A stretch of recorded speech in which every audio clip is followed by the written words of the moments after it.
സ്റ്റാൻഡേർഡിലെ chemistry 7ാമത്തെ unit ആണ് നമ്മൾ ഇന്ന് പഠിക്കാൻ പോകുന്നത്. Chemical reactions of organic compounds. ഇനി നമ്മുടെ 10ാം ക്ലാസ്സിൽ ഒരു ചാപ്റ്ററുടെയാണ് ബാക്കിയുള്ളത്. 7 ചാപ്റ്ററുകളാണ് കെമിസ്ട്രിയിൽ പഠിക്കാനുള്ളത്. അതിൽ ലാസ്റ്റ് ചാപ്റ്റർ ആണിത്, chemical reactions of organic compounds. നമ്മൾ ഒരു വീഡിയോയിൽ തന്നെയാണ് ഈ യൂണിറ്റ് ഫുള്ള് പഠിക്കുന്നത്. അപ്പോൾ പഠിക്കാൻ ബുദ്ധിമുട്ടാണെങ്കിൽ നിങ്ങൾ അതിനെ പാർട്ടുകളാക്കി പഠിക്കുക. ഇതിൽ പ്രധാനമായിട്ട് 3 കാര്യങ്ങളാണ് നമുക്ക് പഠിക്കാനുള്ളത്. ഒന്നാമത്തത് basic chemical reactions of organic compounds, രണ്ടാമത്തത് ഇമ്പോർട്ടന്റ് ഓർഗാനിക് കോമ്പൗണ്ട്സ്, മൂന്നാമത്തത് സോപ്പ് ആൻഡ് ഡിറ്റർജന്റ്. അപ്പോൾ chemical reactions of organic compounds എന്ന് കേൾക്കുമ്പോൾ ഓർഗാനിക് കെമിസ്ട്രിയെ പറ്റി നമ്മൾ കഴിഞ്ഞ ചാപ്റ്ററിൽ പഠിച്ചു. അതിന്റെ ബേസിക് കാര്യങ്ങൾ പഠിച്ചു. ഓർഗാനിക് കെമിസ്ട്രി എന്താണെന്ന് പഠിച്ചു. ഓർഗാനിക് കോമ്പൗണ്ട്സിനെ എങ്ങനെയാണ് നെയിം ചെയ്യുന്നതെന്ന് പഠിച്ചു. അങ്ങനെയൊക്കെയുള്ള കുറച്ച് കാര്യങ്ങൾ നമ്മൾ പഠിച്ചു. ഈ ചാപ്റ്ററിൽ നമ്മൾ പഠിക്കാൻ പോകുന്നത് ഓർഗാനിക് കോമ്പൗണ്ട്സിന്റെ കുറച്ച് കെമിക്കൽ റിയാക്ഷൻസ് ആണ് ആദ്യം നമ്മൾ പഠിക്കുന്നത്. അതായത് നമ്മുടെ ഡെയിലി ലൈഫിൽ നമ്മൾ ഉപയോഗിക്കുന്ന ധാരാളം സാധനങ്ങൾ ഓർഗാനിക് കെമിസ്ട്രിയുടെ കോൺട്രിബ്യൂഷൻസ് ആണ്. ഓർഗാനിക് കെമിസ്ട്രിയുടെ ഒരു സംഭാവനയാണ് നമ്മൾ ഉപയോഗിക്കുന്ന ഒട്ടുമിക്ക സാധനങ്ങൾ. അതായത് മെഡിസിൻസ്, പോളിമേഴ്സ്. മെഡിസിൻസ് എന്ന് പറഞ്ഞാൽ നമ്മൾ കഴിക്കുന്ന ടാബ്ലറ്റ്സിന്റെയോ സിറപ്പിന്റെയോ ഒക്കെ കവറിനകത്തേക്ക് നമ്മൾ നോക്കിയാൽ ഓർഗാനിക് കോമ്പൗണ്ട്സിന്റെ പേര് എഴുതിയിരിക്കുന്ന കാണാൻ പറ്റും. ഒന്ന് നോക്കണം കേട്ടോ. പിന്നെ നമ്മൾ ഫ്യൂവൽസ്, ആൽക്കഹോൾസ്, സോപ്പ്, ഡിറ്റർജന്റ്, സോപ്പിന്റെ കവറിലും അതുണ്ടാവും, ഡിറ്റർജന്റ്, ഇതിലൊക്കെ നമ്മൾ ഓർഗാനിക് കോമ്പൗണ്ട്സ് ഉപയോഗിക്കുന്നുണ്ട്. അപ്പോൾ അത് എന്ത് റിയാക്ഷൻ നടത്തിയാണ് അത് ഉപയോഗിക്കുന്നതെന്ന് അറിയാൻ നമുക്ക് കുറച്ച് റിയാക്ഷൻസ്, ബേസിക് ആയിട്ടുള്ള ഒരു 5 റിയാക്ഷൻസ് ആണ് നിങ്ങൾക്ക് ഈ ചാപ്റ്ററിൽ പഠിക്കാനുള്ളത്. വളരെ എളുപ്പമാണ്, അത് പഠിക്കണം, അത് പരീക്ഷയ്ക്ക് ചോദിക്കുന്നതുമാണ്. പിന്നെ പഠിക്കാനുള്ളത് ഇമ്പോർട്ടന്റ് ഓർഗാനിക് കോമ്പൗണ്ട്സ്. ഒരു 3-4 ഓർഗാനിക് കോമ്പൗണ്ട്സിനെ കുറിച്ച് പഠിക്കാനുണ്ട്. അതിന്റെ പ്രിപ്പറേഷൻസ്, അതിന്റെ പ്രോപ്പർട്ടീസ്, അതിന്റെ യൂസസ്, അങ്ങനെയുള്ള കാര്യങ്ങൾ പഠിക്കാനുണ്ട്. ദെൻ ലാസ്റ്റ് പഠിക്കാനുള്ളത് സോപ്പ്, ഡിറ്റർജന്റ്. എങ്ങനെയാണ് സോപ്പ് ഉണ്ടാക്കുന്നത്, സോപ്പ് എങ്ങനെയാണ് ഡേർട്ട് കളയുന്നത്, അഴുക്ക് എങ്ങനെയാണ് നീക്കം ചെയ്യുന്നത്, പിന്നെ ഡിറ്റർജന്റ്, സോപ്പും ഡിറ്റർജന്റും തമ്മിലുള്ള വ്യത്യാസം എന്താ, ഇതൊക്കെയാണ് നമ്മൾ പഠിക്കുന്നത്. അപ്പോൾ വളരെ എളുപ്പമുള്ളൊരു ചാപ്റ്ററാണ്. അപ്പോൾ നമുക്ക് തുടങ്ങാം. ഒന്നാമത്തെ ഭാഗത്ത് നമ്മൾ പഠിക്കുന്നത് basic chemical reactions of organic compounds. Organic കോമ്പൗണ്ട്സിന്റെ കുറച്ച് കെമിക്കൽ റിയാക്ഷൻസ് 5 എണ്ണമാണ് നമുക്ക് പഠിക്കാനുള്ളത്.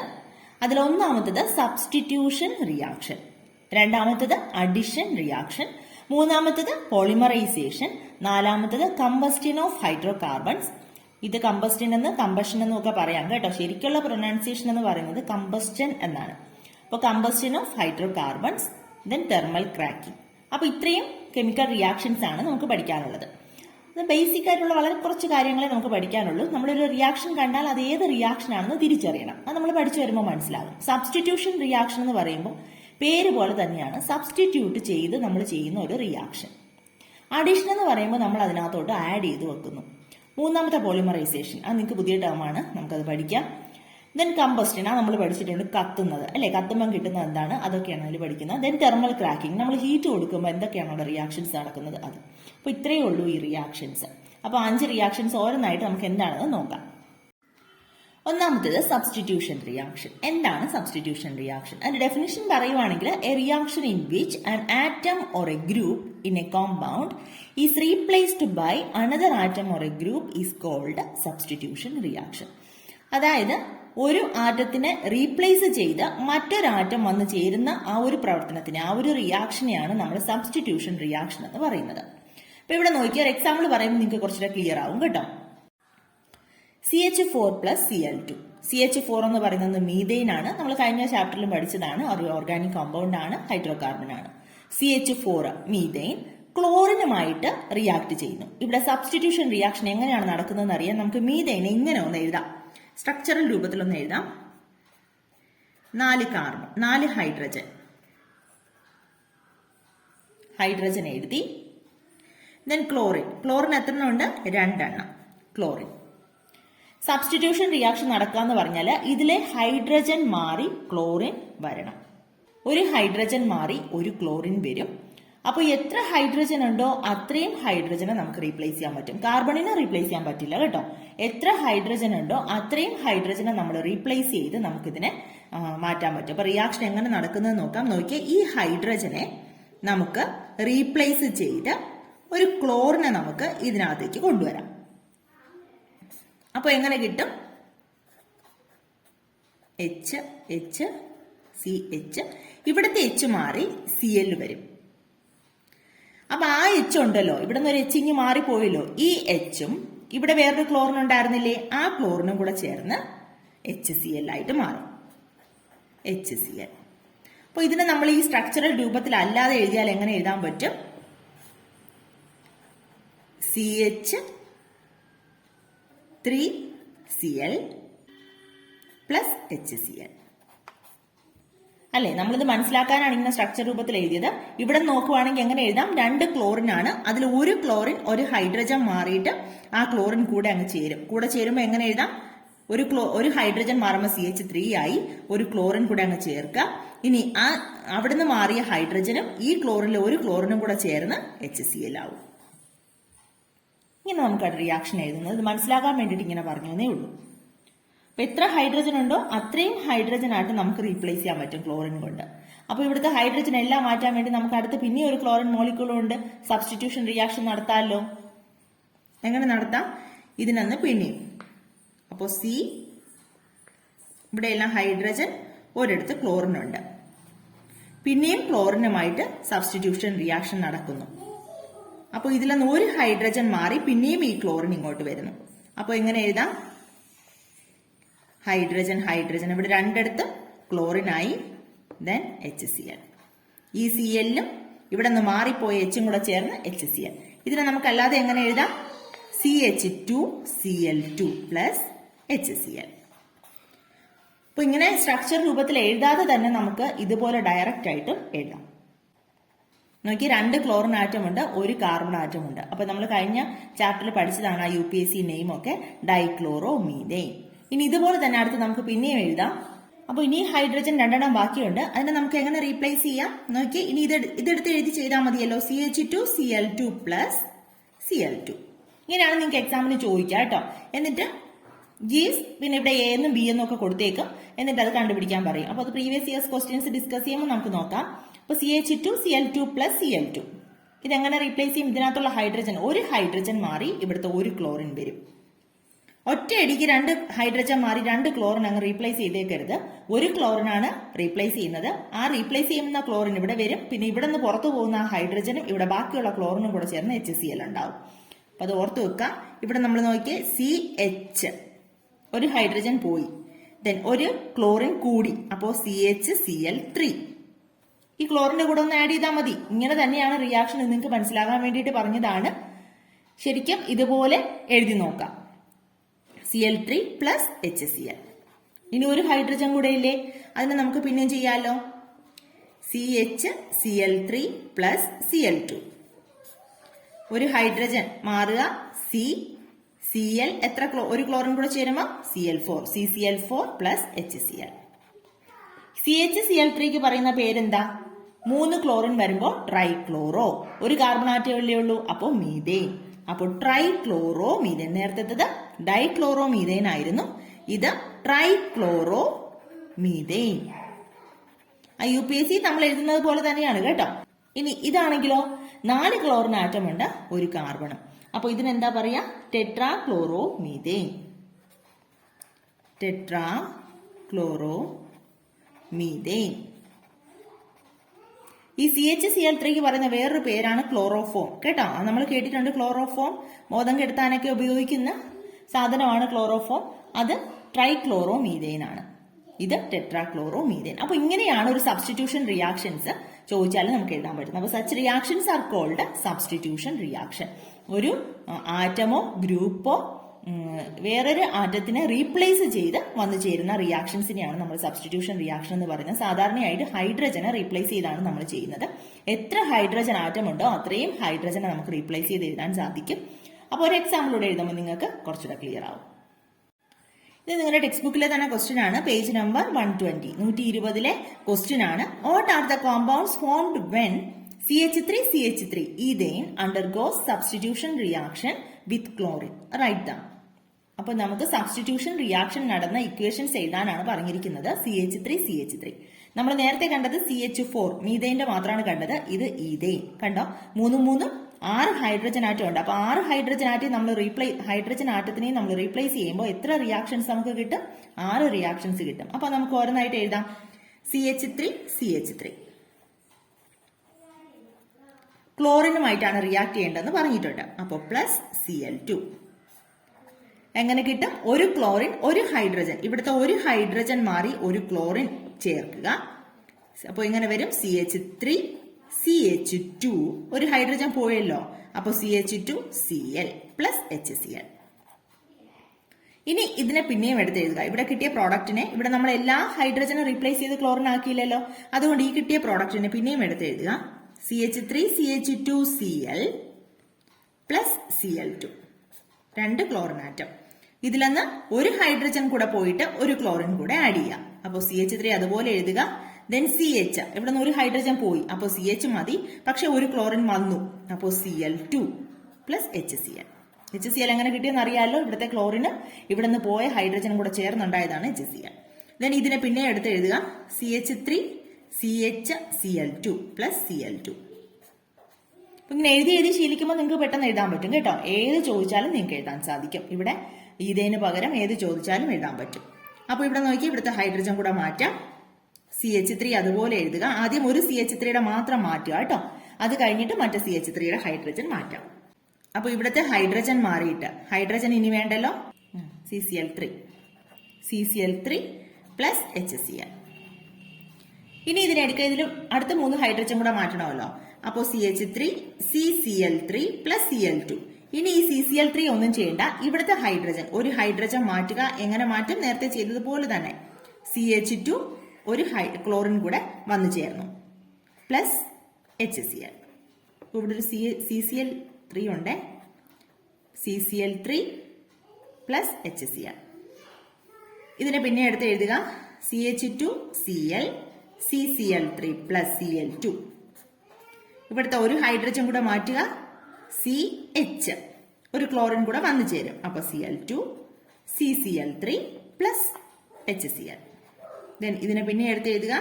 CHCl2 CCl3 plus Cl2 gives, ഇവിടുത്തെ ഒരു ഹൈഡ്രജൻ കൂടെ അങ്ങ് മാറ്റി ഒരു Cl3 വരുമ്പോൾ, Cl വരുമ്പോൾ എങ്ങനെ വരും? CCl3. ഈ ക്ലോറിന്റെ കൂടെ ഒന്നുകൂടെ ആഡ് ചെയ്ത് കൊടുത്താൽ മതി.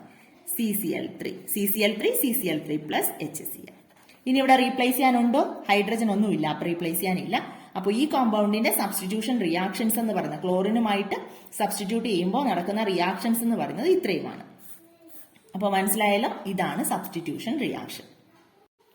രണ്ടാമത്തത് അഡിഷൻ റിയാക്ഷൻ. പേരിൽ തന്നെയുണ്ട് ആഡ് ചെയ്യുന്നത്.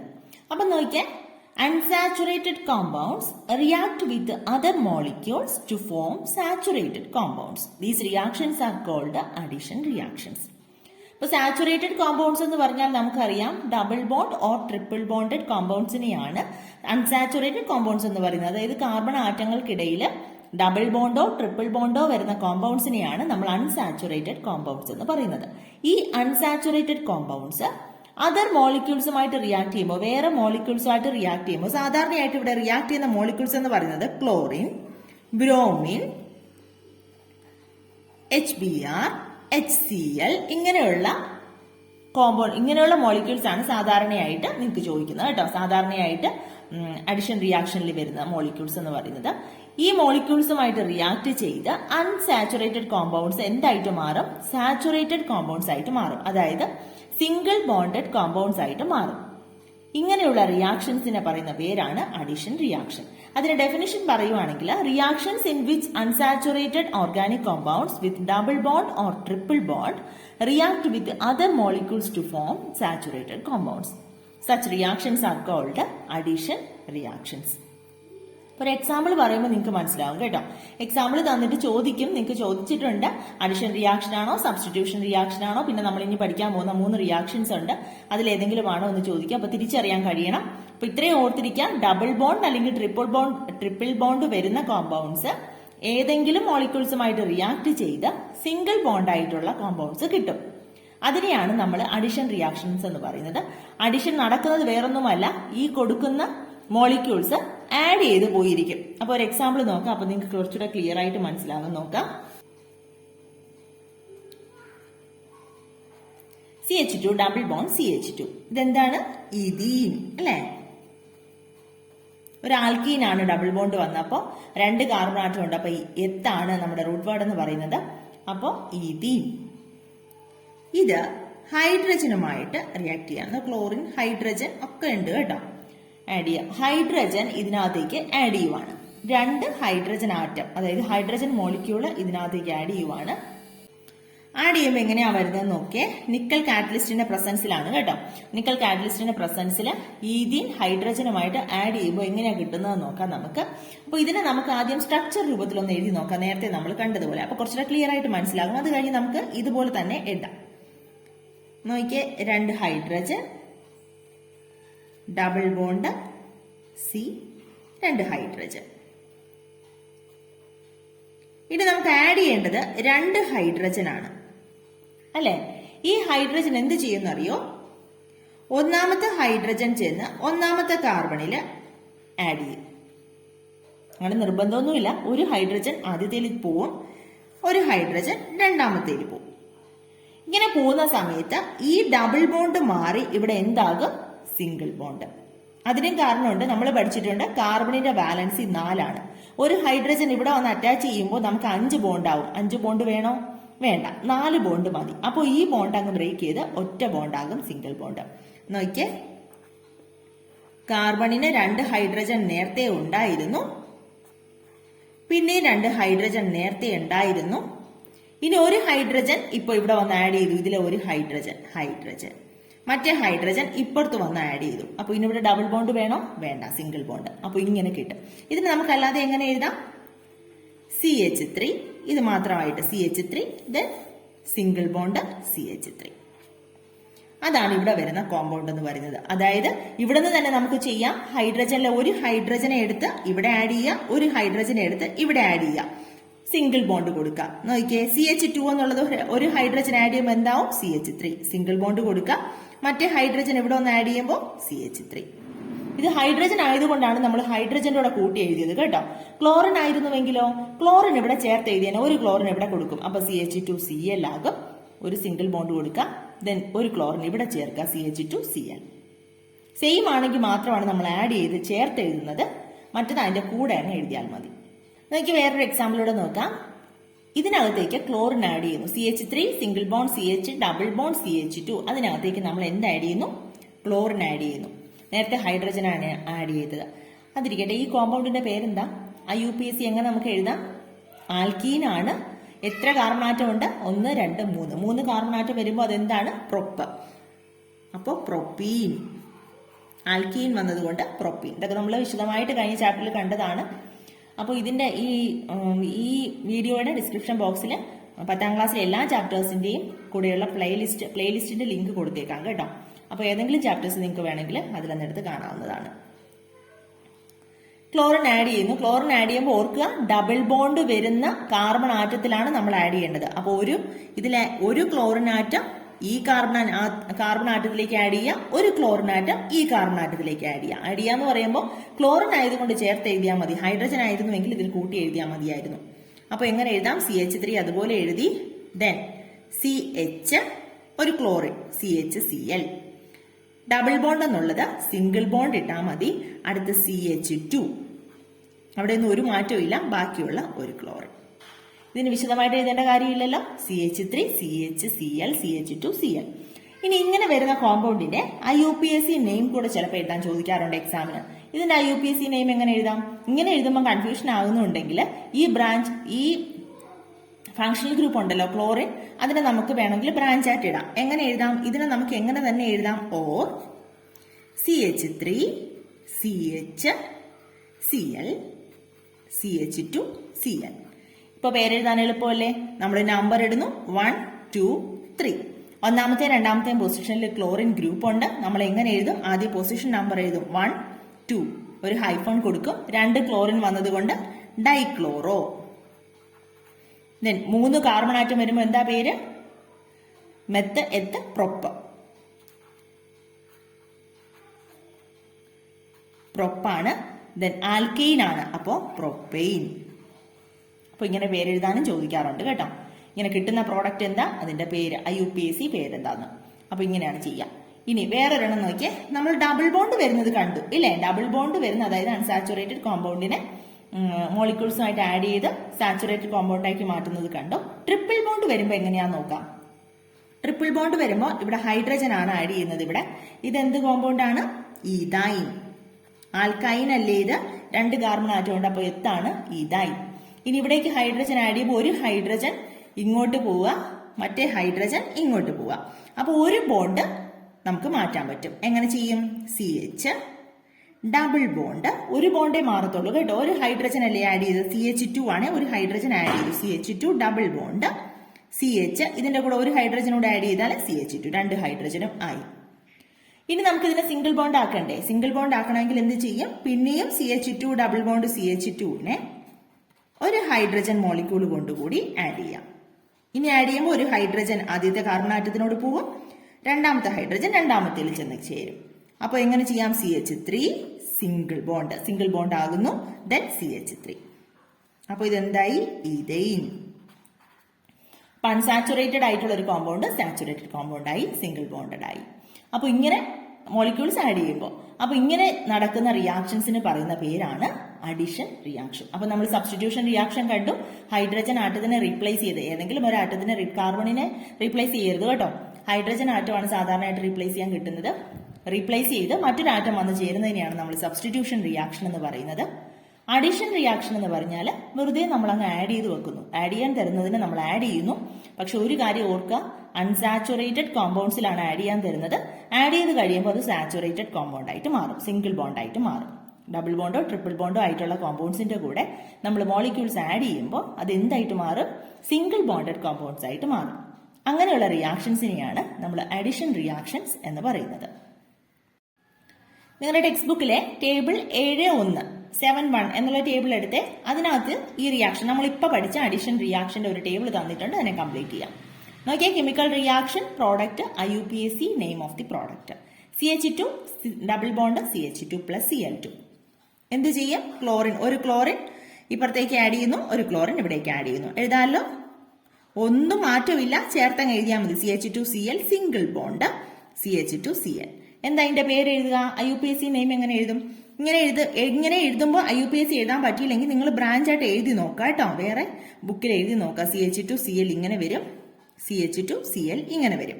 അപ്പൊ നമ്മൾ നമ്പർ കൊടുക്കുമ്പോൾ 1, 2 എന്ന് കിട്ടും. 2 ക്ലോറിൻ ആറ്റം ഉണ്ട്, 2 കാർബൺ ആറ്റം ഉണ്ട്. അപ്പൊ 2 ക്ലോറിൻ വരുമ്പോൾ 1, 2 ഹൈഫൺ ഡൈക്ലോറോ, എത്ര കാർബൺ ആറ്റം? 2. അപ്പോൾ എത്താണ് വരുന്നത്? അപ്പോൾ ഡൈക്ലോറോ ആൽക്കെയിൻ ആണ്, ഈഥെയ്ൻ. രണ്ടാമത് നോക്കിയാൽ CH2 double bond CH2 HCl ആണ് ആഡ് ചെയ്യാൻ പറഞ്ഞിരിക്കുന്നത്. കണ്ടിട്ട് പേടിക്കൊന്നും വേണ്ട. ആദ്യത്തെ ആറ്റം, ആദ്യത്തെ മോളിക്യൂൾ, ആദ്യത്തെ കാർബണിൽ അങ്ങോട്ട് ആഡ് ചെയ്യുക, രണ്ടാമത്തേൽ ആഡ് ചെയ്യുക. അപ്പോൾ എന്ത് ചെയ്യും? H ആണ് വരുന്നത്. അപ്പോൾ CH3, 2 ഹൈഡ്രജനോട് ഒരു ഹൈഡ്രജൻ കൂടെ കൂട്ടുമ്പോൾ CH3 സിംഗിൾ ബോണ്ട് CH2, ഇവിടെ Cl അല്ലേ, അപ്പോൾ ചേർത്തങ്ങ് എഴുതുക, CH2Cl. ഇതിന്റെ മോളിക്കുലർ ഫോം, ഇതിന്റെ IUPAC നോമൻക്ലേച്ചറിലെ IUPAC നെയിമിംഗ് എങ്ങനെ എഴുതും? അപ്പൊ നിങ്ങൾ ഇതുപോലെ ബ്രാഞ്ച് ആയിട്ട് എഴുതി നോക്കാം. അപ്പൊ നമുക്ക് കിട്ടും 1 ക്ലോറോ, 2 കാർബൺ ആറ്റം ഉണ്ട്, അപ്പൊ 1 ക്ലോറോ ഈഥെയ്ൻ. ദെൻ ഇവിടെ നോക്കിയാൽ ഇവിടെ ഹൈഡ്രജൻ ആഡ് ചെയ്യണം. നമ്മളിത് കണ്ടതാണെന്ന് തോന്നുന്നു ഈ എക്സാമ്പിൾ തന്നെ. അപ്പൊ ഹൈഡ്രജൻ ഈ ഡബിൾ ബോണ്ടിന്റെ 2 കാർബൺ ആറ്റത്തിലോട്ടാണ് ആഡ് ചെയ്യുന്നത്. അപ്പൊ എങ്ങനെ എഴുതും? CH3 സിംഗിൾ ബോണ്ട് CH, ഹൈഡ്രജനോട് ഒരു ഹൈഡ്രജൻ ചേർക്കുക, CH2 സിംഗിൾ ബോണ്ട്, ഹൈഡ്രജനോട് ഒരു ഹൈഡ്രജൻ കൂടെ ചേർക്കുക, 2 ഹൈഡ്രജനോട് ഒരു ഹൈഡ്രജൻ ചേർക്കാം, CH3. ഇതെന്താ പേര്? 3 കാർബൺ ആറ്റമാണുള്ളത്. അപ്പോൾ പ്രൊപ്പാണ്, ആൽക്കെയിൻ ആണ്, അപ്പോൾ പ്രൊപ്പെയിൻ. ഇനി HBr ആണ് നമ്മൾ ഇതിൽ ആഡ് ചെയ്യുന്നത്. അപ്പോൾ ഹൈഡ്രജൻ ഈ ഡബിൾ ബോണ്ട് വരുന്ന കാർബൺ ആറ്റത്തിന് ആദ്യത്തെ കാർബൺ ആറ്റത്തിൽ പോവുക, Br അടുത്ത് വരുന്ന കാർബൺ ആറ്റത്തിൽ പോവുക. ഡബിൾ ബോണ്ടിൽ വരുന്ന കാർബൺ ആറ്റങ്ങളിലാണ് ഇത് ആഡ് ചെയ്യുക കേട്ടോ.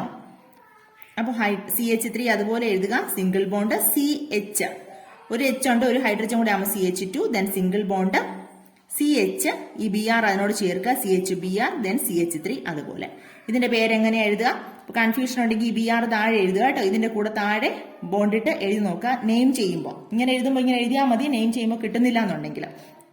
അപ്പോൾ ഇവിടെ വരുമ്പോൾ നമ്പർ ഇടുമ്പോൾ 1, 2 എന്ന് വരും. അപ്പൊ രണ്ടാമത്തെ പൊസിഷനിലാണ് ബ്രോമിൻ വരുന്നത്. 2 ഹൈഫൺ ഇടുക, ബ്രോമോ. 1, 2, 3, 4 കാർബൺ ആറ്റമാണുള്ളത്. 4 കാർബൺ ആറ്റം വരുമ്പോൾ ബ്യൂട്ടാണ് പേര്. അപ്പോൾ ബ്യൂട്ടൈൻ, ആൽക്കെയിൻ അല്ലേ, ബ്യൂട്ടൈൻ. അപ്പൊ 2 ബ്രോമോ ബ്യൂട്ടൈൻ. മൂന്നാമത്തെ റിയാക്ഷൻ എന്ന് പറയുന്നത് പോളിമറൈസേഷൻ. പോളിമറൈസേഷൻ എന്ന് പറഞ്ഞാൽ a large number of simple molecules under suitable conditions combine to form complex molecules. These reactions are called polymerisation.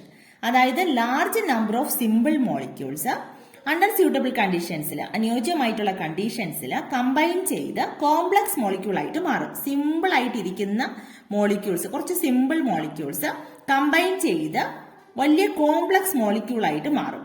അതിനെയാണ് നമ്മൾ പറയുന്നത് പോളിമറൈസേഷൻ. അങ്ങനെ കമ്പൈൻ ചെയ്യുന്ന സിമ്പിൾ മോളിക്യൂൾസിന് ഒരു പേരുണ്ട്, മോണോമേഴ്സ്. അതിന് പറയുന്ന പേര് മോണോമേഴ്സ്, മോണോമറുകൾ. ദെൻ നമുക്ക് കമ്പൈൻ ചെയ്ത് കിട്ടുന്ന പ്രോഡക്റ്റ് ഉണ്ടല്ലോ, ആ ഒരു കോംപ്ലക്സ് മോളിക്യൂൾസിനെ പറയുന്ന പേരാണ് പോളിമേഴ്സ്. അപ്പൊ പോളിമറൈസേഷൻ ചെയ്ത് നമുക്ക് കിട്ടുന്ന പ്രോഡക്റ്റിന് പറയുന്ന പേര് പോളിമേഴ്സ്. ഈ റിയാക്ഷൻസിന് പറയുന്ന പേരാണ് പോളിമറൈസേഷൻ. ഇപ്പോൾ ഡെഫിനിഷൻ പറഞ്ഞാൽ ഇങ്ങനെ പറയാം: A large number of simple molecules combine under suitable conditions to form complex molecules. This process is known as polymerization. The product molecule are called polymers. ഒരു എക്സാമ്പിൾ പറയുമ്പോൾ മനസ്സിലാവും കേട്ടോ. നോക്കിയേ, CH2 ഡബിൾ ബോണ്ട് CH2, അതെന്താണ്? Ethene ആണ്. അങ്ങനെ കുറേ ethene molecules കണ്ടോ, ഒന്നിലധികം ഈഥീൻ മോളിക്യൂൾസ് ചേർന്ന് ഒരു പ്രോഡക്റ്റ് ഉണ്ടാകും. അതിനെയാണ് നമ്മൾ പോളിമർ എന്ന് പറയുന്നത്. ഇത് മോണോമർ ആണ്. ഈഥീൻ മോളിക്യൂൾ എന്ന് പറയുന്നത് മോണോമർ ആണ്. ഇപ്പൊ 3 അല്ല കണ്ടോ, കുത്തിയിട്ടിരിക്കുന്നത് കണ്ടോ, എന്ന് പറഞ്ഞാൽ എറ്റ്സെട്ര എന്നാണ് മീനിങ്. അപ്പോൾ number of ethene molecules combine ചെയ്ത് അണ്ടർ സ്യൂട്ടബിൾ കണ്ടീഷൻസിൽ കമ്പൈൻ ചെയ്ത് ഒരു മോളിക്യൂൾ ഉണ്ടാകുന്നത് ഇങ്ങനെയാണ്. ശ്രദ്ധിക്കുക,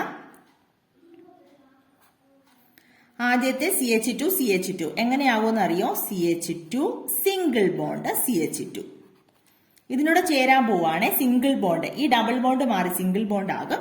അടുത്തൊരു ബോണ്ട് ഇടുക, അടുത്ത CH2 ചേരുന്നു കണ്ടോ, CH2, then single bond CH2, അടുത്ത CH2 രണ്ടെണ്ണം ഇല്ലേ, അതും കൂടെ ചേർക്കുക, CH2 ദെൻ ഒരു ബോണ്ട് ഇടുന്നു. അപ്പൊ അങ്ങനെ ഇങ്ങനെ പൊയ്ക്കൊണ്ടിരിക്കും അല്ലേ. അതായത് നമ്പർ ഓഫ് ഈഥീൻ മോളിക്യൂൾസ് ആണ്, എത്രയാണെന്ന് നമുക്ക് അറിയില്ല, ഒന്നിൽ കൂടുതൽ എത്ര വേണമെങ്കിലും വരാം. അപ്പൊ കമ്പൈൻ ചെയ്ത് വലിയ മോളിക്യൂളാണ്, കോംപ്ലക്സ് ആയിട്ടുള്ള മോളിക്യൂൾസ് ആണ് ഉണ്ടാകുന്നത്. അപ്പൊ അനേകം മോളിക്യൂൾസ് ഉണ്ടാകും. അപ്പൊ നമുക്കത് എത്രയാണെന്ന് എണ്ണാൻ പറ്റത്തില്ല. അപ്പൊ അതിനെ നമ്മൾ മാത്സിൽ എങ്ങനെയാ എഴുതുക?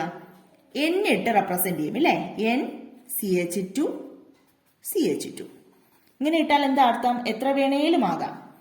ഇതിനെ നമ്മൾ കമ്പൈൻ ചെയ്യുമ്പോൾ നമുക്ക് കിട്ടുന്ന പ്രോഡക്റ്റ് നമ്മൾ എങ്ങനെ എഴുതാം? CH2 ഒരു ബോണ്ട് ഇട്ടിട്ട് ഇവിടെ ഒരു ബ്രാക്കറ്റ് ഇടുന്നു, ദെൻ ഇവിടെ N എന്നിടുന്നു. അതായത് ഇതുപോലുള്ള മോളിക്യൂൾസ് എത്ര വേണമെങ്കിലും നമുക്ക് ഇതുപോലെ എഴുതാം. ഇതിനെയാണ് നമ്മൾ പറയുന്നത് പോളിമർ. ഇത് മോണോമർ. ഇങ്ങനെ നടക്കുന്ന റിയാക്ഷൻ ആണ് പോളിമറൈസേഷൻ. അപ്പൊ പോളിമറൈസേഷൻ നടക്കുന്ന ഇക്വേഷൻ ചോദിച്ചിട്ട് നമുക്ക് എഴുതാൻ തരും കേട്ടോ. ഇത് വളരെ സിമ്പിളാണ്. കാരണം പോളിമറൈസേഷനിൽ ഒരു N കാണും, നമ്പർ ഓഫ് കാണിക്കാൻ വേണ്ടിയിട്ട് N കാണും. എന്നിട്ട് അതിന്റെ എഴുതുന്ന രീതി ഇങ്ങനെയാണ്. അപ്പൊ ഇത് തിരിച്ചറിയാൻ വളരെ എളുപ്പമാണ്. 2 എക്സാമ്പിൾ നമുക്ക് പഠിക്കാനുണ്ട്. അപ്പൊ അതെന്താ നോക്കാം. നോക്കി, ഒന്നാമത്തെ കോമ്പൗണ്ട് എന്ന് പറയുന്നത് PVC. പോളിമറൈസേഷനിലൂടെ നമുക്ക് കിട്ടുന്ന പ്രോഡക്റ്റ് ആണ് ഇത് PVC. PVC എന്ന് പറഞ്ഞാൽ നമ്മൾ കേട്ടിട്ടുണ്ട്, പൈപ്പ്. അത് തന്നെ, പൈപ്പ് നിർമ്മിക്കാൻ വേണ്ടിയിട്ട് ഉപയോഗിക്കുന്നതാണ് PVC കേട്ടോ. അതിന്റെ മോണോമർ എന്ന് പറയുന്നത്, അതായത് അതിനെ നമ്മൾ എടുക്കാൻ വേണ്ടി എടുക്കുന്ന മോണോമർ, സിമ്പിൾ മോളിക്യൂൾ എന്ന് പറയുന്നത് വിനൈൽ ക്ലോറൈഡ് ആണ്. Vinyl chloride, CH2 double bond CHCl. പഠിച്ചു വെക്കണേ, ഇതിനെ പറയുന്ന പേര് വിനൈൽ ക്ലോറൈഡ് എന്നാണ്. Vinyl chloride. അപ്പൊ number of vinyl chloride molecules combine ചെയ്ത് ചേർന്നിട്ടാണ് നമുക്ക് പോളി വിനൈൽ ക്ലോറൈഡ് കിട്ടുന്നത്. അതാണ് PVC, പോളി വിനൈൽ ക്ലോറൈഡ്. അപ്പൊ ഇവിടെ N കൊടുക്കാം. ഇത് കമ്പൈൻ ചെയ്യുമ്പോൾ നമുക്ക് കിട്ടുന്ന അറിയാം, ഈ ഡബിൾ ബോണ്ട് അങ്ങ് മാറി സിംഗിൾ ബോണ്ട് ആക്കുക, CH2. ഇപ്പൊ ഇവിടെ ഒരു ബോണ്ട് ഇട്ട് കൊടുക്കുക, കാരണം ഇങ്ങോട്ട് നമുക്ക് അത് കമ്പൈൻ ചെയ്യാം എത്ര വേണമെങ്കിലും. സിംഗിൾ ബോണ്ട് ഇടുക, CH ഇടുക, സിംഗിൾ ബോണ്ട് ഇടുക, ദെൻ Cl. അടുത്ത് ഇതുപോലെ തന്നെ ഇത്രയും മോളിക്യൂൾസ് തന്നെ, ഇത്രയും കോമ്പൗണ്ട് തന്നെ പിന്നെ റിപ്പീറ്റ് ചെയ്ത് വരാം. അപ്പൊ അതിനെ നമ്മൾ എന്ത് ചെയ്യും? ഒരു ബ്രാക്കറ്റ് ഇട്ട് N ഇടുക. ഇതാണ് poly vinyl chloride. Poly vinyl chloride. അതിനെ നമ്മൾ ഷോർട്ടായിട്ട് പറയുന്നതാണ് PVC. എക്സാമിന് ചോദിച്ചിട്ടുണ്ട് കേട്ടോ, PVC. വിനൈൽ ക്ലോറൈഡ് തന്നിരിക്കും, പോളിമറൈസേഷൻ എന്ന് പറഞ്ഞ് ഈ ആരോ മാർക്കിന്റെ മുകളിൽ കൊടുത്തിരിക്കും, ദെൻ പ്രോഡക്റ്റ് നമ്മൾ എഴുതണം, പോളി വിനൈൽ ക്ലോറൈഡ് PVC. ഇനി PVCയുടെ മോണോമർ ഏതാണെന്ന് ചോദിച്ചിട്ടുണ്ട്, vinyl chloride. Next Teflon. Teflon എന്ന് പറഞ്ഞാൽ കേട്ടിട്ടുണ്ടോ? നോൺ സ്റ്റിക്ക് പാനൊക്കെ ഇല്ലേ നമ്മുടെ, അതിന്റെ ഇന്നർ സർഫസ് കോട്ട് ചെയ്യാൻ വേണ്ടിയിട്ട് ഉപയോഗിക്കുന്നതാണ് ടെഫ്ലോൺ. അപ്പൊ ടെഫ്ലോൺ ഏതിലെന്നാ വരുന്നതെന്ന് വെച്ചാൽ അതിന്റെ മോണോമർ എന്ന് പറയുന്നത് CF2 double bond CF2. Tetrafluoroethene. അതാണ് ടെട്രാ ഫ്ലൂറോ ഈതെയിൻ. അതാണ് ടെഫ്ലോണിന്റെ മോണോമർ എന്ന് പറയുന്നത്. CF2 double bond CF2 tetrafluoroethene. ഇതിന് നമ്മൾ number of tetrafluoroethene എടുക്കണമല്ലോ. അപ്പൊ n കൊടുക്കുക. ദെൻ ഇത് വളരെ സിമ്പിൾ ആണ്. ഡബിൾ ബോണ്ട് മാറി സിംഗിൾ ബോണ്ട് ആകുന്നു. അപ്പുറത്തും ഇപ്പുറത്തും ഓരോ ബോണ്ട് ഇട്ട് കൊടുക്കുന്നു. എന്നിട്ട് നമ്മൾ ഒരു ബ്രാക്കറ്റ് ഇട്ടിട്ട് n എഴുതുന്നു. ഈ മോളിക്യൂൾസ് ആവർത്തിച്ച് വരുന്നു എന്നാണ് ഇത് മീൻ ചെയ്യുന്നത്. ഇതിന് പറയുന്ന പേര് ടെഫ്ലോൺ. അപ്പൊ ടെഫ്ലോൺ പോളിമറൈസേഷനിലൂടെ ഉണ്ടാകുന്ന എങ്ങനെയാണ്? ടെട്രാ ഫ്ലൂറോ ഈതെയിൻ എന്ന് പറയുന്ന മോണോമർ പോളിമറൈസേഷൻ നടന്ന് ടെഫ്ലോൺ ആയിട്ട് മാറും. അപ്പൊ ടെഫ്ലോണിന്റെ മോണോമർ എന്ന് ചോദിച്ചാൽ എന്ത് എഴുതും? Tetra fluoro ethane. അപ്പൊ ഇതിന്റെ ഇക്വേഷൻസ് മനസ്സിലാക്കി വെക്കാം. നമുക്ക് ഏത് ചോദിച്ചാലും ഇങ്ങനെ എഴുതാൻ പറ്റും കേട്ടോ. ഡബിൾ ബോണ്ട് മാറ്റുക, സിംഗിൾ ബോണ്ട് ആക്കുക, ഓരോ ബോണ്ട് അപ്പുറത്ത് അങ്ങേയറ്റത്ത് ഇങ്ങേറ്റത്ത് ഇട്ട് കൊടുക്കുക, ദെൻ ഒരു ബ്രാക്കറ്റ് ഇടുക, ഇടുക. ഇത് തന്നെയാണ് പോളിമറൈസേഷന്റെ ഇക്വേഷൻ എഴുതുന്നത്. അപ്പൊ ഇത് ക്ലിയർ ആയല്ലോ. നോക്കിയാൽ നിങ്ങളുടെ ടെക്സ്റ്റ് ബുക്കിലെ ടേബിൾ 7.2 അതില് given below include some familiar polymers and their monomers. Complete the table suitably. Monomer തന്നിട്ടുണ്ട്, അതിന്റെ പോളിമറും തന്നിട്ടുണ്ട്, യൂസ്. ഇതിൽ കണ്ട കുറച്ച് ഫിൽ ചെയ്യാനുണ്ട്, അത് നമ്മൾ എഴുതി കൊടുക്കാം. പോളിമർ എന്ന് പറയുന്നത് PVC, നമ്മളിപ്പോ പഠിച്ചതാണ് പോളിവിനൈൽ ക്ലോറൈഡ്. അതിന്റെ മോണോമർ ഏതായിരുന്നു? Vinyl chloride. അതിവിടെ നിന്ന് തന്നെ നമുക്ക് കിട്ടും. Polyvinyl chloride. അതിന്റെ മോണോമർ എന്ന് പറയുന്നത് വിനൈൽ ക്ലോറൈഡ്. അത് ചേർന്നാണ് പോളിവിനൈൽ ക്ലോറൈഡ് ഉണ്ടാകുന്നത്. അപ്പോൾ വിനൈൽ ക്ലോറൈഡ്. ദെൻ അതിന്റെ യൂസ് എന്താ? PVC എന്തിനാ ഉപയോഗിക്കുന്നത്? പൈപ്പ്, ഹെൽമെറ്റ് തുടങ്ങി ഉണ്ടാക്കാൻ വേണ്ടിയിട്ട് ഉപയോഗിക്കുന്നുണ്ട്. പൈപ്പ്, ഹെൽമെറ്റ് ഇതിലായി ഉണ്ടാക്കാൻ വേണ്ടിയിട്ട് നമ്മൾ PVC ഉപയോഗിക്കും. ദെൻ അടുത്ത മോണോമർ തന്നിട്ടുണ്ട് ഈഥീൻ. അതിന്റെ പോളിമർ എന്താ കിട്ടുന്നതെന്ന്? ഈഥീന്റെ പോളിമർ പോളിത്തീൻ. അതായത് പോളി ഈഥീൻ ആണ്. അതാണ് പോളിത്തീൻ. പോളിത്തീൻ നമ്മൾ എന്തിനാണ് ഉപയോഗിക്കുന്നത്? ക്യാരി ബാഗ്സ് ഒക്കെ ഉണ്ടാക്കാൻ വേണ്ടിയിട്ട് ഉപയോഗിക്കുന്നുണ്ട്. ബാഗുകൾ നിർമ്മിക്കാൻ വേണ്ടിയിട്ട് പോളിത്തീൻ ഉപയോഗിക്കുന്നുണ്ട്. ദെൻ നോക്കിയ മോണോമർ ഐസോപ്രീൻ. പോളിമർ എന്ന് പറയുന്നത് പോളി ഐസോപ്രീൻ ആണ്. അതാണ് നാച്ചുറൽ റബ്ബർ. നാച്ചുറൽ റബ്ബർ നമ്മൾ എന്തിനാ ഉപയോഗിക്കുന്നത്? ടയറൊക്കെ നിർമ്മിക്കാൻ വേണ്ടിയിട്ട് നമ്മൾ ഉപയോഗിക്കുന്നുണ്ട്. ദെൻ മോണോമർ അടുത്ത് തന്നിട്ടുണ്ട് ടെഫ്ലോൺ. ടെഫ്ലോണിന്റെ മോണോമർ എന്നാ നമ്മൾ പഠിച്ചല്ലോ, ടെട്രാ ഫ്ലൂറോ ഈഥീൻ. ടെഫ്ലോൺ കിട്ടും. അതിന്റെ യൂസ് എന്താ? ഞാൻ നേരത്തെ പറഞ്ഞു, നോൺ സ്റ്റിക് പാന്റെ കോട്ടിങ്ങിനൊക്കെ നമ്മൾ ഉപയോഗിക്കാറുണ്ട്. അപ്പൊ നോൺ സ്റ്റിക് പാൻ അതിൽ നമ്മൾ ഉപയോഗിക്കാറുണ്ട്. അപ്പൊ ഇതിന്റെ യൂസസ് ഒന്ന് മനസ്സിലാക്കി വെക്കുക. ഇത് ചോദിക്കാറുണ്ട് എക്സാമിന്. പോളിമർ തന്നിട്ട് അതിന്റെ മോണോമർ ഏതാന്ന് ചോദിക്കാറുണ്ട്, മോണോമർ തന്നിട്ട് പോളിമർ ഏതാന്ന് ചോദിക്കാറുണ്ട്. യൂസ് ഇതൊന്ന് മനസ്സിലാക്കി വെക്കുക കേട്ടോ. നാലാമത്തെ reaction combustion of hydrocarbons. Combustion എന്ന് പറഞ്ഞാൽ നമ്മൾ കേട്ടിട്ടുണ്ട്, എന്തെങ്കിലും സബ്സ്റ്റൻസ് ഓക്സിജന്റെ പ്രസൻസിൽ ബേൺ ചെയ്യുന്നതിനെയാണ് നമ്മൾ കോമൺ ആയിട്ട് കമ്പസ്റ്റൻ എന്ന് പറയുന്നത്, കത്തുന്നത്. അപ്പൊ ഹൈഡ്രോ കാർബൺസ് കമ്പസ്റ്റന് വിധേയമാകുമ്പോൾ എന്താ സംഭവിക്കുന്നത് നോക്കാം. കമ്പസ്റ്റൻ ഓഫ് ഹൈഡ്രോ കാർബൺസ് നോക്കിയേ. when hydrocarbons burns it combine with oxygen in the air. എയറിലുള്ള ഓക്സിജനുമായിട്ട് കമ്പൈൻ ചെയ്ത് ഹൈഡ്രോ കാർബൺ ബേൺ ചെയ്യുന്ന സമയത്ത് എയറിലുള്ള ഓക്സിജനുമായിട്ട് കമ്പൈൻ ചെയ്ത് to form carbon dioxide, water, heat and light. Combine ചെയ്ത് എന്തൊക്കെയാണ് കിട്ടുന്നത്? Carbon dioxide, water, then ഹീറ്റും ലൈറ്റും കൂടെ ഉണ്ടാകും. ഈ പ്രോസസ്സിനെ പറയുന്ന പേരാണ് കമ്പസ്റ്റൻ. അപ്പോൾ ഒരു എക്സാമ്പിൾ നോക്കുമ്പോൾ നിങ്ങൾക്ക് മനസ്സിലാകും. ധാരാളം ഹൈഡ്രോ കാർബൺസ് നമ്മൾ ഫ്യൂവൽസ് ആയിട്ട് ഉപയോഗിക്കുന്നുണ്ട്. For example kerosene, petrol, LPG അതൊക്കെ ഹൈഡ്രോ കാർബൺസ് ആണ്. ഈ ഹൈഡ്രോ കാർബൺസ് ഫ്യൂവൽസ് ആയിട്ട് ഉപയോഗിക്കാൻ കാര്യം എന്താ? ഇതിന് എക്സോതെർമിക് നേച്ചർ കൊണ്ടാണ് അങ്ങനെ ഉപയോഗിക്കാൻ കാരണം. അതായത് എക്സോതെർമിക് എന്ന് പറഞ്ഞാൽ ഹീറ്റ് പ്രൊഡ്യൂസ് ചെയ്യുന്ന നേച്ചറിനെയാണ് എക്സോതെർമിക് നേച്ചർ എന്ന് പറയുന്നത്. ഹീറ്റ് ഇത് പുറത്തു വിടുന്നുണ്ട്. ഈ റിയാക്ഷൻ നടക്കുന്ന സമയത്ത് കണ്ടോ ഹീറ്റ് പുറത്തു വിടുന്നുണ്ട്. അതുകൊണ്ടാണ് hydro carbons are used as fuels because of the exothermic nature of the combustion process. ഈ കമ്പസ്റ്റൻ പ്രോസസ് എക്സോതെർമിക് നേച്ചർ ആയതുകൊണ്ടാണ് ഹൈഡ്രോ കാർബൺസ് ഫ്യൂവൽസ് ആയിട്ട് ഉപയോഗിക്കുന്നത്. ഒരു എക്സാമ്പിൾ പറയുമ്പോൾ നിങ്ങൾക്ക് മനസ്സിലാകും കേട്ടോ. നോക്കിയ ഒരു ഹൈഡ്രോ കാർബൺ, നിങ്ങൾക്ക് പരിചിതമുള്ള ഒരു ഹൈഡ്രോ കാർബൺ ആണ് CH4. CH4 എന്താണ്? മീഥെയിൻ. മീഥെയിൻ ഓക്സിജനുമായിട്ട് റിയാക്ട് ചെയ്യുന്നു, O2. എന്തൊക്കെയാ കിട്ടുന്നത്? CO2 plus 2H2O. 2 ഇട്ടത് ബാലൻസ് ചെയ്യാൻ വേണ്ടിയിട്ടാണ് കേട്ടോ.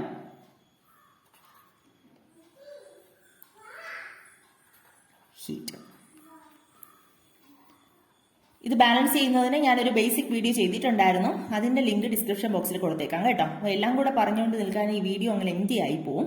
അപ്പോൾ ഈ ബാലൻസ് ചെയ്യുന്നത് നിങ്ങൾ അത് നോക്കി മനസ്സിലാക്കുക. അപ്പോൾ പിടികിട്ടും. CH4+2O2 gives CO2+2H2O+ heat. അപ്പോൾ നമുക്ക് ഏത് ഹൈഡ്രോ കാർബൺ കിട്ടിയാലും ഓക്സിജനുമായിട്ട് റിയാക്ട് ചെയ്യുമ്പോൾ നമുക്ക് കിട്ടുന്നത് കാർബൺ ഡൈ ഓക്സൈഡും വാട്ടറും ഹീറ്റുമാണ്, ലൈറ്റും ഉണ്ടാവും. ഇതാണ് പ്രോഡക്റ്റ് ആയിട്ട് കിട്ടുന്നത്. പിന്നെ നമ്മൾ ബാലൻസ് ചെയ്യുന്നതിലെ വ്യത്യാസം മാത്രമേ ഉള്ളൂ കേട്ടോ. ഓർക്കുക, ഏത് ഹൈഡ്രോ കാർബൺ കിട്ടിയാലും ഈ പ്രോഡക്റ്റ് തന്നെയാണ് കിട്ടുന്നത്. നിങ്ങളുടെ ടെക്സ്റ്റ് ബുക്കിൽ ഒരു ക്വസ്റ്റ്യൻ കൊടുത്തിട്ടുണ്ട്. പേജ് നമ്പർ 124, 124ാമത്തെ പേജിൽ butane is the important component in the domestic fuel LPG. നമ്മൾ വീട്ടിൽ ഉപയോഗിക്കുന്ന LPG ഗ്യാസ്, ലിക്വിഫൈഡ് പെട്രോളിയം ഗ്യാസിലെ മേജർ കമ്പോണന്റ്, ഇമ്പോർട്ടന്റ് കമ്പോണന്റ് എന്ന് പറയുന്നത് എന്താണ്? ബ്യൂട്ടൈൻ ആണ്. Can you write the balanced chemical equation for the combustion of butane? ഈ butyne combustion നടന്നാൽ എന്തൊക്കെയാ കിട്ടുന്നതെന്നുള്ളതിന്റെ ബാലൻസ്ഡ് ഇക്വേഷൻ എഴുതാമോ എന്നാണ് ചോദിച്ചിരിക്കുന്നത്. നമുക്ക് എഴുതാൻ നോക്കിയാൽ ബ്യൂട്ടൈൻ്റെ അവർ തന്നിട്ടുണ്ട് C4H10. ഇത് ഓക്സിജനുമായിട്ട് റിയാക്ട് ചെയ്യുമ്പോൾ നമുക്ക് എന്തൊക്കെയാ കിട്ടുന്നത്? ബാലൻസ്ഡ് അല്ലാതെ എഴുതിയാൽ എന്തൊക്കെയാ കിട്ടുന്നത് നമുക്കറിയാം. കാർബൺ ഡൈ ഓക്സൈഡ് കിട്ടും, വാട്ടർ കിട്ടും, ദെൻ ഹീറ്റ്. ഇനി ഇത് ബാലൻസ് ചെയ്യുമ്പോൾ എങ്ങനെയാ വരുന്നത്? 2C4H10, 13O2, 8CO2, 10H2O.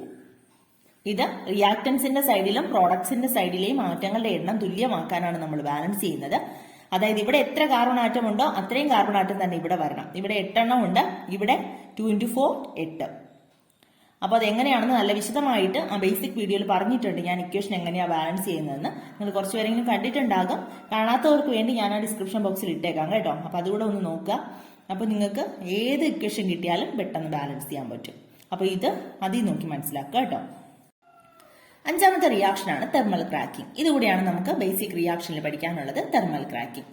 Thermal ക്രാക്കിംഗിൽ hydrocarbons with high molecular mass, molecular mass കൂടിയ ഹൈഡ്രോ കാർബൺസ്, അതായത് വലിയ hydrocarbons when heated in the absence of air, എയറിന്റെ ആബ്സെൻസിൽ ഹീറ്റ് ചെയ്യുമ്പോൾ to form, undergo decomposition to form hydrocarbons with a low molecular masses. ചെറിയ molecular mass ഉള്ള hydro carbons നമുക്ക് കിട്ടും. This process is known as thermal cracking. ഈ പ്രോസസ്സിനെയാണ് നമ്മൾ thermal cracking എന്ന് പറയുന്നത്. അതായത് ഇൻ ദ ആബ്സെൻസ് ഓഫ് എയറിൽ, എയറിന്റെ ആബ്സെൻസിൽ ഹീറ്റ് ചെയ്യുമ്പോൾ, എന്തിനാ ഹീറ്റ് ചെയ്യുന്നത്? ഹൈ മോളിക്കുലാർ മാസ് ഉള്ള ഹൈഡ്രോ കാർബണിനെ നമ്മൾ ഹീറ്റ് ചെയ്യുമ്പോൾ ലോവർ മോളിക്കുലാർ മാസ് ഉള്ള ഹൈഡ്രോ കാർബൺസ് നമുക്ക് കിട്ടും. ഈ പ്രോസസ്സിനെ പറയുന്ന പേരാണ് തെർമൽ ക്രാക്കിംഗ്. ചൂട് കൊടുക്കുമ്പോൾ അത് പൊട്ടി ചെറിയ കഷ്ണങ്ങളാകുന്നു എന്ന് ഓർത്താൽ മതി കേട്ടോ. വലുതായിട്ടിരിക്കുന്ന മോളിക്കുലാർ മാസ് കൂടുതലെന്ന് പറഞ്ഞാൽ വലിയ ഒരു മോളിക്കുലാണ് ഉദ്ദേശിക്കുന്നത്. അത് ചെറിയ മോളിക്കുലാർ മാസ് ഉള്ള മോളിക്യൂൾസ് ആയിട്ട് മാറും. ഫോർ എക്സാമ്പിൾ നോക്കിയാൽ CH3, CH2, CH3 പ്രൊപ്പൈൻ. ഇത് തെർമൽ ക്രാക്കിങ്ങിന് വിധേയമാകുമ്പോൾ നമുക്ക് കിട്ടുന്ന പ്രോഡക്റ്റ് എന്ന് പറയുന്നത് CH2 ഡബിൾ ബോണ്ട് CH2, ഇതിനടുത്ത് എഴുതുന്നതാണ് കേട്ടോ. CH2 double bond CH2 plus CH4. മീഥേനും കിട്ടും, ഈഥീനും കിട്ടും. CH2 double bond CH2, then CH4, ഇവിടുത്തെ ഒരു ഹൈഡ്രജൻ ഇവിടെ കൂടെ ചേർന്നു CH4. ടോട്ടലായിട്ട് എണ്ണി നോക്കുമ്പോൾ നമുക്ക് കറക്റ്റ് ആയിരിക്കും. ഇവിടെ 2 carbon atom, 2 × 2 4 hydrogen atom, then 4 × 4 8 hydrogen atom. ഇവിടെ 3 × 2 5 3 8 ഹൈഡ്രജൻ ആറ്റം ഉണ്ട്, 3 കാർബൺ ആറ്റം ഉണ്ട്, ഇവിടെ 3 കാർബൺ ആറ്റം ഉണ്ട്. അപ്പോൾ അതിന് അതായത് ബ്രേക്ക് ചെയ്ത് ചെറിയ മോളിക്യൂൾസ് ആയിട്ട് എഴുതുന്നു എന്നേ ഉള്ളൂ കേട്ടോ. തെർമൽ ക്രാക്കിംഗ് നടക്കുമ്പോൾ എങ്ങനെ വേണമെങ്കിലും നമുക്ക് കാർബൺ ചെയിൻ ബ്രേക്ക് ചെയ്യാൻ പറ്റും. ഇതിപ്പോൾ ഇങ്ങനെയാണ് ബ്രേക്ക് ചെയ്ത് എഴുതിയത്. അപ്പോൾ നീളത്തിലുള്ള ഒരു കാർബൺ ചെയിൻ തരുവാണെങ്കിൽ നമുക്ക് ഇങ്ങനെ ഒരു മോളിക്യൂൾ എഴുതിയിട്ട് അടുത്ത ബാക്കിയുള്ള മോളിക്യൂൾ എഴുതാൻ പറ്റും. It depends on the nature of hydro carbons, pressure and temperature. അത് ഹൈഡ്രോ കാർബൺസിന്റെ നേച്ചറിനെ, സ്വഭാവത്തിനെ ആശ്രയിച്ചിരിക്കും, ദെൻ പ്രഷറിനെ ആശ്രയിച്ചിരിക്കും, ടെമ്പറേച്ചറിനെ ആശ്രയിച്ചിരിക്കും. അങ്ങനെയാണ് ഇതിന്റെ ബ്രേക്കിംഗ് നടക്കുന്നത് ഈ ചെയിൻ്റെ. Then saturated hydrocarbons. ഈ saturated hydrocarbons thermal cracking നടന്ന് both saturated and unsaturated hydrocarbons ഉണ്ടാകും. സാച്ചുറേറ്റഡ് എന്ന് പറയുമ്പോൾ സിംഗിൾ ബോണ്ട്, നമ്മൾ നേരത്തെ കണ്ടു സിംഗിൾ ബോണ്ട് ഹൈഡ്രോ കാർബൺ ആണ്. തെർമൽ ക്രാക്കിംഗ് നടക്കുമ്പോൾ നമുക്ക് എന്താ കിട്ടിയ? അൺസാച്ചുറേറ്റഡ് ഹൈഡ്രോ കാർബൺ ആണ്. അതായത് ഡബിൾ ബോണ്ട് വരാം ഓർ ട്രിപ്പിൾ ബോണ്ട്. ഈ റിയാക്ഷനെയാണ് നമ്മൾ തെർമൽ ക്രാക്കിംഗ് എന്ന് പറയുന്നത്. Thermal cracking. ഈ പ്ലാസ്റ്റിക് ഒക്കെ, നമ്മൾ പ്ലാസ്റ്റിക് വേസ്റ്റ് ഉണ്ടല്ലോ, നമ്മൾ വലിച്ചെറിയുന്ന പ്ലാസ്റ്റിക് വേസ്റ്റ് ഒക്കെ തെർമൽ ക്രാക്കിംഗ് നടത്തി സിംപ്ലർ മോളിക്യൂൾസ് ആയിട്ട് ഉണ്ടാക്കാൻ കഴിയും. It helps to control pollution. ഇത് നമുക്ക് പ്ലാസ്റ്റിക് കൊണ്ടുള്ള പൊല്യൂഷനെ കൺട്രോൾ ചെയ്യാൻ സാധിക്കും. അങ്ങനെയൊക്കെ തെർമൽ ക്രാക്കിംഗ് കൊണ്ട് ഉപയോഗമുണ്ട്. അപ്പൊ നമ്മൾ ഇത്രയുമാണ് 5 റിയാക്ഷനിൽ പഠിച്ചത്. ഒന്നാമത് പഠിച്ചത് സബ്സ്റ്റിറ്റ്യൂഷൻ റിയാക്ഷൻ, ഒരു ആറ്റത്തിന് പകരം മറ്റൊന്ന് സബ്സ്റ്റിറ്റ്യൂട്ട് ചെയ്യുന്നു. നമ്മൾ ഫുട്ബോൾ കളിയിലൊക്കെ സബ്സ്റ്റിറ്റ്യൂട്ട് ആയിട്ട് ഇറങ്ങത്തില്ലേ, അതുപോലെ തന്നെ ഒരാൾ പോയിട്ട് മറ്റൊരാൾ ഇറങ്ങുന്നത് പോലെ. അപ്പൊ സബ്സ്റ്റിറ്റ്യൂഷൻ റിയാക്ഷൻ. ദെൻ രണ്ടാമത്തത് അഡിഷൻ റിയാക്ഷൻ, അതിനകത്തോട്ട് ആഡ് ചെയ്ത് വെക്കുന്നു, അഡിഷൻ റിയാക്ഷൻ. ദെൻ മൂന്നാമത് നമ്മൾ പഠിച്ചത് പോളിമറൈസേഷൻ. പോളിമറൈസേഷൻ എന്ന് പറഞ്ഞാൽ ചെറിയ മോളിക്യൂൾസ് മോണോമേഴ്സ് ചേർന്ന് പോളിമേഴ്സ് ഉണ്ടാകുന്നു. ആ പ്രവർത്തനത്തിനെയാണ് പോളിമറൈസേഷൻ എന്ന് പറയുന്നത്. അതിൽ നമ്പർ ഓഫ് മോളിക്യൂൾസ് ചേർന്നിട്ട് നമ്മൾ ബ്രാക്കറ്റ് ഇട്ടൊക്കെ ഇട്ട് എണ്ണൊക്കെ എഴുതിയത് ഓർക്കുന്നുണ്ടാകും. ദെൻ നാലാമത് നമ്മൾ പഠിച്ചത് combustion of hydrocarbons. Hydrocarbons combustion ഓക്സിജനിൽ കത്തുമ്പോൾ എന്തൊക്കെ കിട്ടും? കാർബൺ ഡൈ ഓക്സൈഡും വാട്ടറും ഹീറ്റും ലൈറ്റും. ദെൻ അതിനെ ബാലൻസ് ചെയ്യുന്നതാണ് പ്രധാനം. ബാലൻസ്ഡ് കെമിക്കൽ ഇക്വേഷൻ എഴുതാൻ ചോദിക്കും, അത് മനസ്സിലാക്കി വെക്കുക. ദെൻ അഞ്ചാമത് നമ്മൾ പഠിച്ചത് തെർമൽ ക്രാക്കിംഗ്. തെർമൽ ക്രാക്കിംഗ് എന്ന് പറഞ്ഞാൽ ഹൈ മോളിക്കുലാർ മാസ് ഉള്ള hydrocarbons heated in absence of air. Absence of എയറിൽ ഹീറ്റ് ചെയ്യുമ്പോൾ അണ്ടർ സ്യൂട്ടബിൾ കണ്ടീഷൻസ് എന്ത് ചെയ്യും? It decomposes into hydrocarbons with lower molecular mass. Molecular mass കുറഞ്ഞ hydrocarbons form ചെയ്ത് നമുക്ക് കിട്ടും. അതിനെയാണ് തെർമൽ ക്രാക്കിംഗ് എന്ന് പറയുന്നത്. അപ്പൊ ഇതെല്ലാം കൂടെ ചേർത്ത് നിങ്ങളുടെ ടെക്സ്റ്റ് ബുക്കിൽ ടേബിൾ 7.3 ഫില്ല് ചെയ്യാൻ തന്നിട്ടുണ്ട്. നമുക്കത് നോക്കാം. Complete table 7.3 and 7.4. 2 ടേബിൾ ഉണ്ട് containing chemical reactions of hydro carbons. നോക്കിയേ, CH triple bond CH plus H2. ഇതിൽ ഹൈഡ്രജൻ ആഡ് ചെയ്യുമ്പോൾ എന്താ കിട്ടുന്നത്? ഇതിൽ ഹൈഡ്രജൻ ആഡ് ചെയ്യുമ്പോൾ നമുക്കറിയാം, ഒരു ഹൈഡ്രജൻ ഇപ്പുറത്തേൽ ആഡ് ചെയ്യാം, മറ്റേ ഹൈഡ്രജൻ ഇതിൽ ആഡ് ചെയ്യാം. അപ്പോൾ CH2 ഡബിൾ ബോണ്ട്, ഒരു ബോണ്ട് അങ്ങ് കളയുക, ഡബിൾ ബോണ്ട് CH2. ഇനി ഒരു ഹൈഡ്രജനും കൂടെ ആഡ് ചെയ്താൽ നമുക്ക് സാച്ചുറേറ്റഡ് ആയിട്ടുള്ള കോമ്പൗണ്ട് കിട്ടും. ഡബിൾ ബോണ്ട് മാറി സിംഗിൾ ബോണ്ട് കിട്ടും. ദെൻ ഇത് നോക്കിയാൽ CH3Cl plus Cl2 dash plus HCl. ഇതിലെങ്ങനെയാ ചെയ്യാം? ക്ലോറിൻ, ഇതിൽ ഒരു ക്ലോറിൻ കൂടെ ഇതിനകത്തേക്ക് ആഡ് ചെയ്യാം. ഇതിലുള്ള ഒരു ഹൈഡ്രജൻ മാറിയിട്ട് സബ്സ്റ്റിറ്റ്യൂഷൻ റിയാക്ഷൻ ആണ്. അപ്പോൾ CH2 ഒരു ക്ലോറിൻ കൂടെ വരുമ്പോൾ ഈ Clന്റെ കൂടെ ചേർക്കുമ്പോൾ Cl2. CH2Cl2 plus HCl. ഇവിടുത്തെ ഹൈഡ്രജൻ ഇവിടുത്തെ Clയും കൂടെ ചേർന്നാണ് HCl ഉണ്ടായത്, അറിയാമല്ലോ. ദെൻ ഇവിടെ നോക്കിയേ, പോളിമറൈസേഷൻ റിയാക്ഷൻ ആണ്. CH2N എന്ന് പറഞ്ഞ് വന്നിട്ടുണ്ട്. ഇതിന് ഇവിടെ എഴുതുമ്പോൾ പോളിമറൈസേഷനിൽ എപ്പോഴും ഓർക്കുക, നമുക്ക് ആൽക്കീൻ ആണ് വരുന്നത് മോണോമർ ആയിട്ട്. അപ്പോഴാണ് നമ്മൾ ആ ഡബിൾ ബോണ്ട് മാറ്റി സിംഗിൾ ബോണ്ട് ആക്കി എഴുതുന്നത്. അപ്പോൾ ഇതേ കോമ്പൗണ്ട് തന്നെ ഇവിടെ എടുത്ത് എഴുതാമല്ലോ. CH2 double bond CH2N. Then അടുത്ത് നോക്കിയാൽ CH4 പ്ലസ് ഡാഷ്. കാർബൺ ഡൈ ഓക്സൈഡും വാട്ടറും കിട്ടുന്നത് ഏത് റിയാക്ഷൻ ആയിരുന്നു? നമ്മളിപ്പോൾ പഠിച്ച ഏത് റിയാക്ഷൻ ആയിരുന്നു? Combustion of hydrocarbons. Hydrocarbon കമ്പസ്റ്റന് വിധേയമാകുമ്പോഴാണ് നമുക്ക് കാർബൺ ഡൈ ഓക്സൈഡും വാട്ടറും കിട്ടുന്നത്. അപ്പോൾ ഇത് ഓക്സിജനുമായിട്ട് റിയാക്ട് ചെയ്യുന്നു in the absence of air. Then ഇവിടെ നോക്കിയാൽ CH3 ഹൈഡ്രജൻ ആഡ് ചെയ്യുമ്പോൾ CH3 കിട്ടുന്നു. അപ്പൊ 2 ഹൈഡ്രജൻ ഇവിടെ ആഡ് ചെയ്തു, ഒരു ഹൈഡ്രജൻ ഇവിടെ ആഡ് ചെയ്തു, ഒരു ഹൈഡ്രജൻ ഇവിടെ ആഡ് ചെയ്തു. അപ്പൊ ഇതിന് മുന്നിലത്തെ പ്രോഡക്റ്റ് എന്തുവായിരുന്നു? CH2 double bond CH2. ഇതിനെയാണല്ലോ നമ്മൾ അഡിഷൻ റിയാക്ഷൻ നടത്തുമ്പോൾ ഓരോ ഹൈഡ്രജൻ ഇപ്പുറത്തും ഇപ്പുറത്തും ആഡ് ചെയ്യുമ്പോൾ ഇങ്ങനെ കിട്ടുന്നത്. ക്ലിയർ ആയില്ലേ? ദെൻ നെക്സ്റ്റ് ഒരു ടേബിൾ കൂടെ ഉണ്ട്, നോക്കാം. Find out the appropriate reactions and match the columns A, B and C suitably. Match ചെയ്യാനാണ് പറഞ്ഞിരിക്കുന്നത് കേട്ടോ. എയും ബിയും സിയും തന്നിട്ടുണ്ട്. റിയാക്ടൻസ് ഉണ്ട്, പ്രോഡക്ട്സ് ഉണ്ട്, നെയിം ഓഫ് ദ റിയാക്ഷൻ ഉണ്ട്. അപ്പൊ നമ്മൾ അത് നോക്കിയിട്ട് അത് മാച്ച് ചെയ്യാം. CH3 plus Cl2. ഇത് റിയാക്ടൻസ് ആണ്. ഇത് റിയാക്ട് ചെയ്ത് നടക്കുമ്പോൾ നമുക്ക് എന്താ കിട്ടുന്നത്? Cl2. 2 Cl അപ്പുറം ചേർക്കണം. ഒരു ഹൈഡ്രജൻ മാറിയിട്ട് Cl വരും. അപ്പൊ CH3 CH2Cl പ്ലസ് HCl മറ്റത്. അപ്പോൾ ഇതാണ് കറക്റ്റ് ആൻസർ. ദെൻ അതെന്ന് പറയുന്നത് എന്താണ്? Substitution reaction. അപ്പൊ ഇങ്ങോട്ട് കണക്ട് ചെയ്യാം. ദെൻ രണ്ടാമത്തെ നോക്കിയാൽ C2H6 പ്ലസ് O2. ഓക്സിജനായിട്ട് കമ്പൈൻ ചെയ്യുന്ന ഏതാണ്? കമ്പസ്റ്റൻ. കമ്പസ്റ്റൻ എന്ന് പറയുമ്പോൾ ഏതാ നമുക്ക് ഇത് കിട്ടുന്നത്? ഇതിന്റെ പ്രോഡക്റ്റ് ആയിട്ട് കിട്ടുന്നത് കാർബൺ ഡൈ ഓക്സൈഡും വാട്ടറും. അപ്പൊ ഇങ്ങോട്ട് കണക്ട് ചെയ്യാം. ദെൻ അതെന്ത് പ്രവർത്തനമായിരുന്നു? കമ്പസ്റ്റൻ. ദെൻ NCH2 N വരുമ്പോഴേ മനസ്സിലായിക്കോണം അത് പോളിമറൈസേഷൻ ആണ്. അതിൻ്റെത് ഇതല്ലേ? ദെൻ പോളിമറൈസേഷൻ അങ്ങോട്ട് കണക്ട് ചെയ്യാം. ദെൻ CH3 അത് മാത്രമേ തന്നിട്ടുള്ളൂ.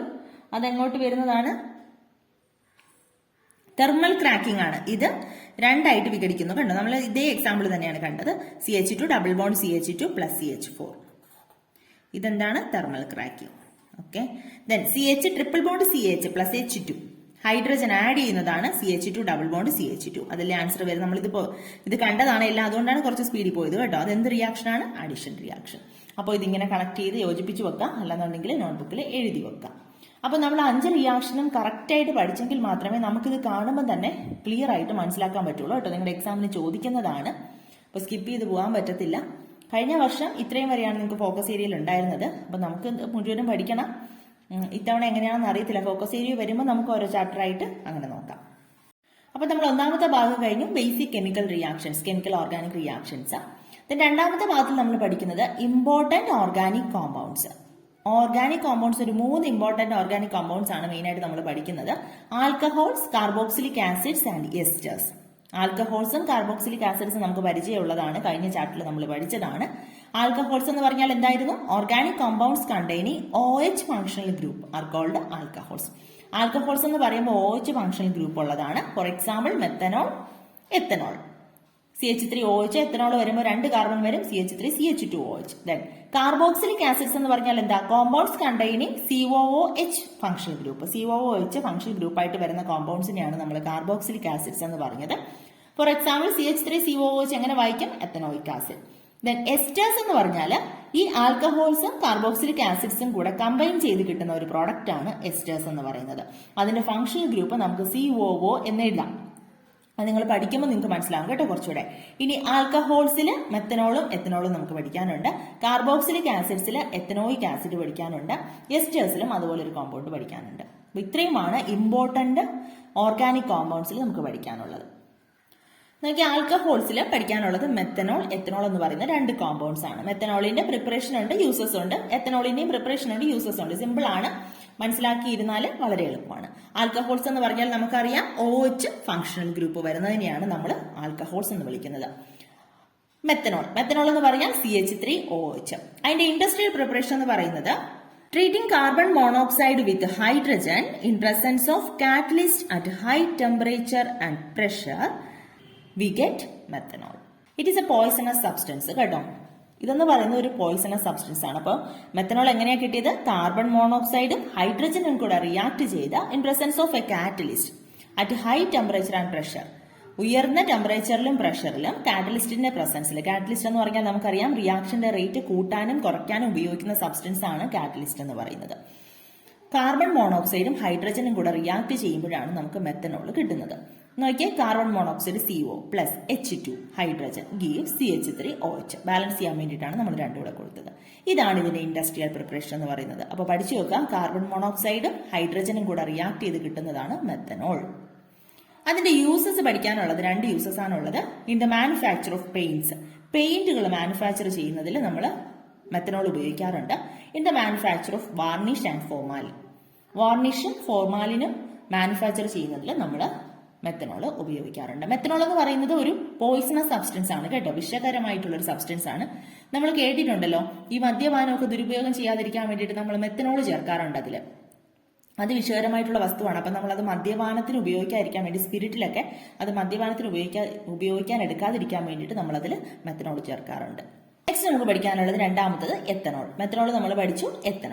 എത്തനോളിന്റെ ഇൻഡസ്ട്രിയൽ പ്രിപ്പറേഷൻ പറയണം. അതിന് മുന്നേ നോക്കിയാൽ എങ്ങനെയാണ് എത്തനോൾ നിർമ്മിക്കുന്നതെന്ന് വെച്ചാൽ മൊളാസസ് എന്ന് പറഞ്ഞാൽ മദർ ലിക്വർ എന്ന് പറഞ്ഞാൽ നമ്മുടെ ഷുഗറിന്റെ നിർമ്മാണ സമയത്ത് പഞ്ചസാര ഉണ്ടല്ലോ, പഞ്ചസാരയുടെ നിർമ്മാണ സമയത്ത് പഞ്ചസാര സെപ്പറേറ്റ് ചെയ്തതിന് ശേഷം കിട്ടുന്ന ഒരു ഷുഗർ സൊല്യൂഷൻ, കോൺസെൻട്രേറ്റഡ് ഷുഗർ സൊല്യൂഷനെയാണ് നമ്മൾ മൊളാസസ് എന്ന് പറയുന്നത്, മദർ ലിക്വർ എന്ന് പറയുന്നത്. മൊളാസസ്, ഈ മൊളാസസിനെ ആദ്യം ഡയലൂട്ട് ചെയ്തിട്ട് അതിനകത്തേക്ക് ഈസ്റ്റ് ആഡ് ചെയ്യും. അപ്പൊ മൊളാസസിനെ ആദ്യം ഡയലൂട്ട് ചെയ്യുന്നു, ദെൻ ഈസ്റ്റ് ആഡ് ചെയ്യുന്നു, then it undergo fermentation, we get ethanol. അത് കഴിഞ്ഞിട്ട് അത് ഫെർമെന്റേഷന് വിധേയമാകുന്നു. അത് കഴിയുമ്പോൾ നമുക്ക് കിട്ടുന്നതാണ് എത്തനോൾ. ഈ ഫെർമെന്റേഷന് വിധേയമാക്കി കഴിഞ്ഞിട്ട് within a few days it changes into ethanol in presence of enzymes. ഈ ഈസ്റ്റില് 1-2 എൻസൈംസ് ഉണ്ട്. ഏതൊക്കെയാണെന്നറിയോ? ഇൻവെർട്ടേസും സൈമേസും. ആ ഈസ്റ്റ് പ്രൊഡ്യൂസ് ചെയ്യുന്ന എൻസൈംസ് ആണ് ഇൻവെർട്ടേസ് ആൻഡ് സൈമേസ്. ഇത് രണ്ടിന്റെയും, ഈ 2 എൻസൈംസിന്റെയും പ്രസൻസിലാണ് ഇത് എത്തനോൾ ആയിട്ട് മാറുന്നത്. അപ്പൊ നമുക്ക് ഡെഫിനിഷൻ ആയിട്ട് പറഞ്ഞാൽ ഇങ്ങനെ പറയാം, ethanol is manufactured by fermenting dilute molasses by adding yeast. അങ്ങനെയാണ് നമുക്ക് എത്തനോൾ കിട്ടുന്നത്. അപ്പൊ നോക്കിയേ, C12H22O11 ഇതാണ് ഷുഗർ എന്ന് പറയുന്നത്. ഷുഗർ, ഇതിനെ നമ്മൾ സൂക്രോസ് എന്ന് പറയും. സൂക്രോസ്.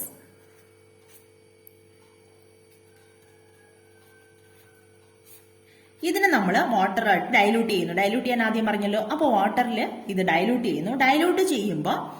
ഡൈലൂട്ട് ചെയ്തിട്ട് നമ്മൾ ഈസ്റ്റ് ആഡ് ചെയ്യുമല്ലോ. ഈസ്റ്റിലുള്ള ഇൻവെർട്ടൈസ് എന്ന് പറയുന്ന എൻസൈം ഇതിനെ എന്താക്കി മാറ്റുമെന്നറിയോ? C6H12O6 ഗ്ലൂക്കോസും C6H12O6 രണ്ടും മോളിക്കുലാർ ഫോർമുല സെയിം തന്നെയാണ്, പക്ഷെ രണ്ടെണ്ണമാണ്. ഇത് ഗ്ലൂക്കോസും ഇത് ഫ്രക്ടോസും.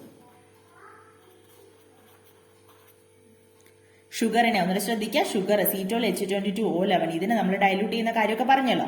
എന്നിട്ട് ഈസ്റ്റിലുള്ള ഇൻവെർട്ടൈസ് രണ്ട് എൻസൈംസ് ഉണ്ട്, ഇൻവെർട്ടൈസും സൈമേസും. ഈ ഇൻവെർട്ടൈസ് സൂക്രോസിനെ ഗ്ലൂക്കോസും ഫ്രക്ടോസുമാക്കി മാറ്റും. C6H12O6 ആക്കി മാറ്റും. ഇനി ഇതിലുള്ള C6H12O6നെ രണ്ടാമത്തെ എൻസൈം സൈമേസ് എന്ന് പറയുന്ന എൻസൈം C2H5OH എത്തനോൾ ആക്കി മാറ്റും. Ethanol plus CO2. ഇങ്ങനെയാണ് ഇതിന്റെ റിയാക്ഷൻ നടക്കുന്നത്. അപ്പോൾ എത്തനോൾ ആയിട്ട് മാറും. അപ്പോൾ ഷുഗറിന്റെ മോളിക്കുലാർ ഫോർമുല ഓർത്തിരിക്കുക, അത് C6H12O6 ആയിട്ടാണ് മാറുന്നത്. രണ്ട് ഗ്ലൂക്കോസിന്റെയും ഫ്രക്ടോസിന്റെയും മോളിക്കുലാർ ഫോർമുല സെയിം തന്നെയാണ്. അതിന് പിന്നെ സൈമേസ് എന്ന് പറയുന്ന എൻസൈം എന്താക്കി മാറ്റും? എത്തനോൾ ആക്കി മാറ്റും. ഇനി ഈ എത്തനോളില് 8 to 10% എത്തനോൾ അടങ്ങിയിട്ടുണ്ട്.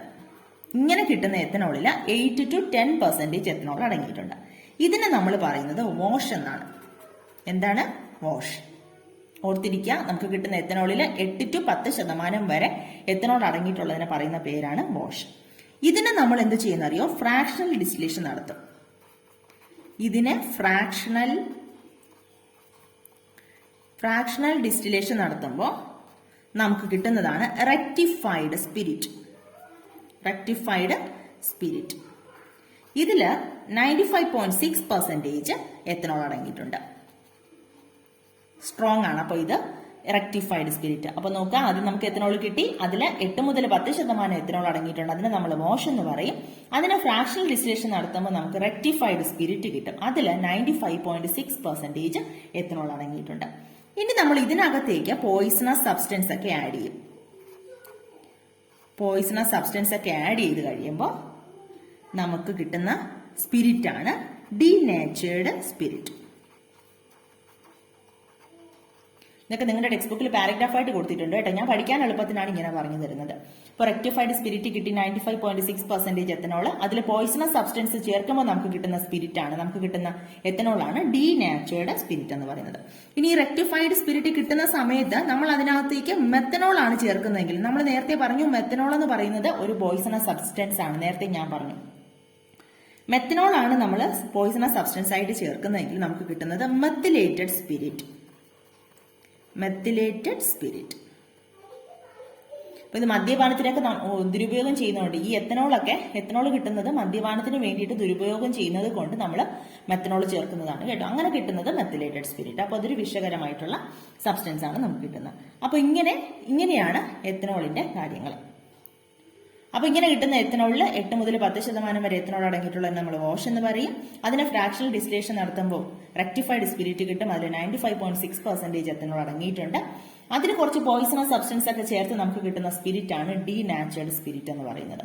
ഇനി പോയിസണസ് സബ്സ്റ്റൻസ് ചേർക്കുന്ന സമയത്ത് മെത്തനോൾ ആണ് added as A poisonous substance എങ്കിൽ മെത്തിലേറ്റഡ് സ്പിരിറ്റ് ആണ് നമുക്ക് കിട്ടുന്നത്.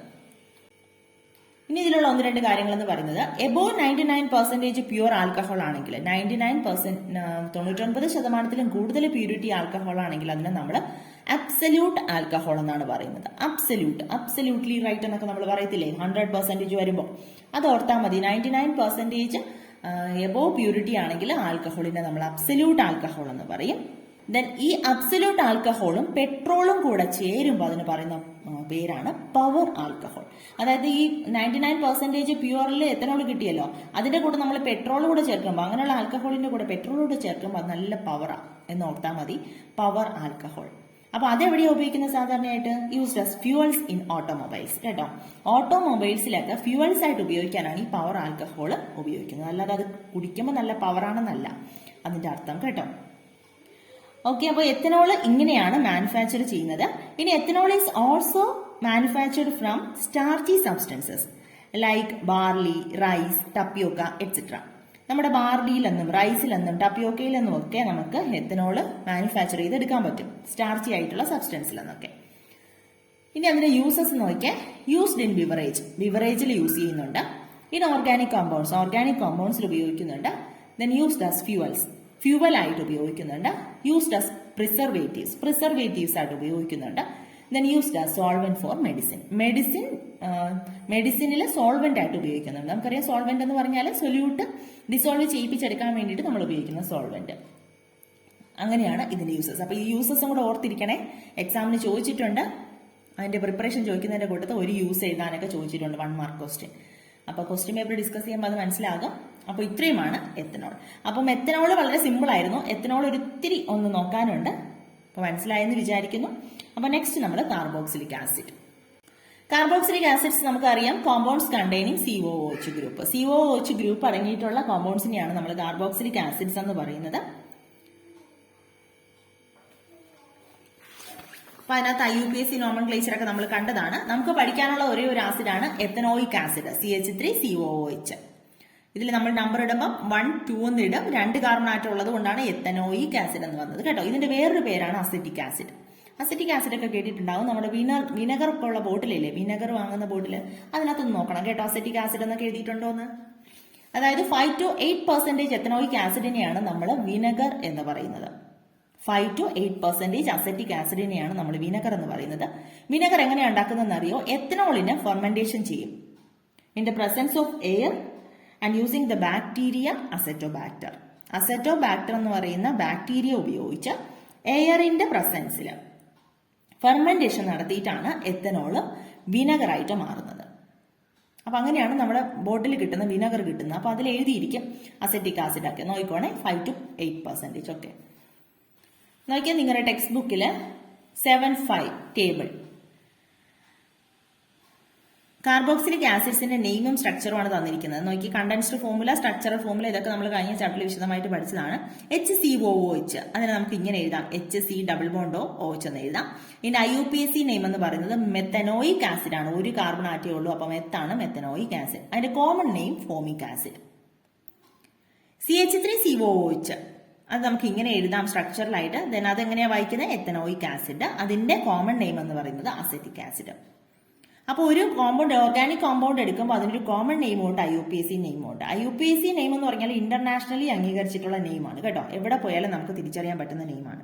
CH3CH2COOH എന്ന് പറയുന്നത് ഇങ്ങനെ നമുക്ക് എഴുതാം സ്ട്രക്ചറലി. ദെൻ അതിന്റെ IUPACയോ 3 കാർബൺ ആറ്റം ഉണ്ട്, അപ്പോൾ പ്രൊപ്പൈൻ ആണ്, പ്രൊപ്പനോയിക് ആസിഡ്. അതിന്റെ കോമൺ നെയിം എന്ന് പറയുന്നത് പ്രൊപ്പിയോണിക് ആസിഡ് ആണ്. നമ്മൾ കണ്ടു organic acids containing more number of carbon atoms called fatty acids. നമ്മൾ നേരത്തെ ഇടയ്ക്ക് കണ്ടതാണ്. ഓർഗാനിക് ആസിഡ്സിൽ കാർബൺ ആറ്റത്തിന്റെ എണ്ണം കൂടുതലുള്ള ആസിഡ്സിനെയാണ് നമ്മൾ ഫാറ്റി ആസിഡ്സ് എന്ന് പറയുന്നത്.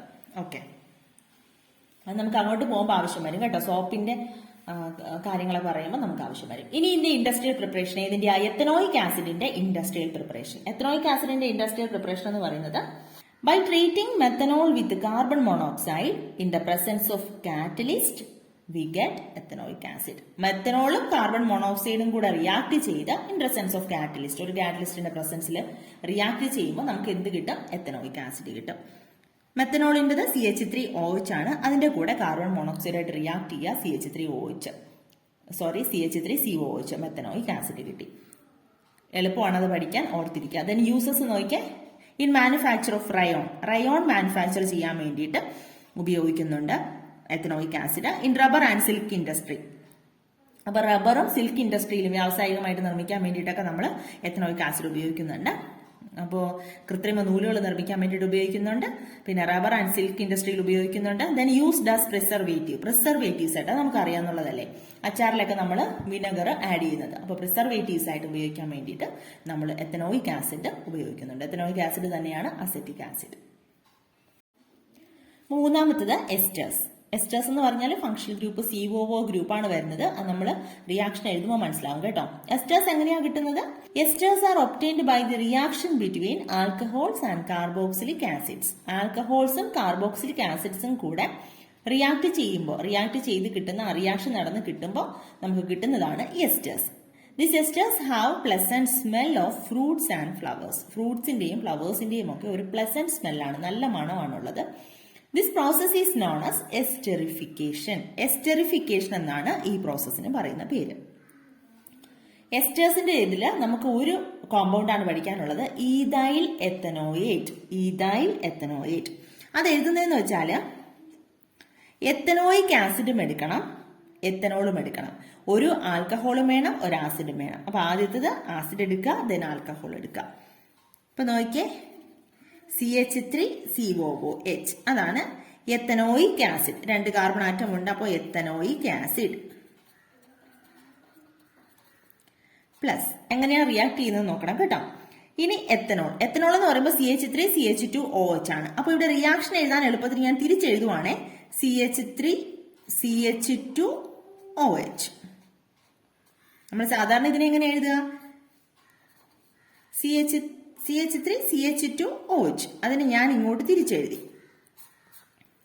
ഇനി ഇവിടെ നടക്കുന്ന റിയാക്ഷൻ ആസിഡിലെ OHും ആൽക്കഹോളിലെ ഇതെന്താ എത്തനോൾ, ആൽക്കഹോളിലെ Hഉം കൂടെ ചേർന്ന് ഒരു വാട്ടർ മോളിക്യൂൾ പോകും. ആൽക്കഹോളും ആസിഡും കൂടെ റിയാക്ട് ചെയ്ത് എസ്റ്റർ കിട്ടുന്ന സമയത്ത് ഒരു വാട്ടർ മോളിക്യൂളാണ് എലിമിനേറ്റ് ചെയ്ത് പോകുന്നത്. In presence of concentrated sulphuric acid. Concentrated sulphuric ആസിഡ്സിന്റെ പ്രസൻസിലാണ് ഈ റിയാക്ഷൻ നടക്കുന്നത്. അപ്പോൾ ഒരു വാട്ടർ മോളിക്യൂൾ പോയി. അപ്പോൾ വാട്ടർ മോളിക്യൂൾ നമുക്ക് കിട്ടി. ബാക്കി എന്താന്നുള്ളത് ചേർത്തങ്ങ് എഴുതുക. CH3COO, ഈ O ആണേ, CH2CH3. കണ്ടോ? ഇതാണ് ഈഥൈൽ എത്തനോയേറ്റ്.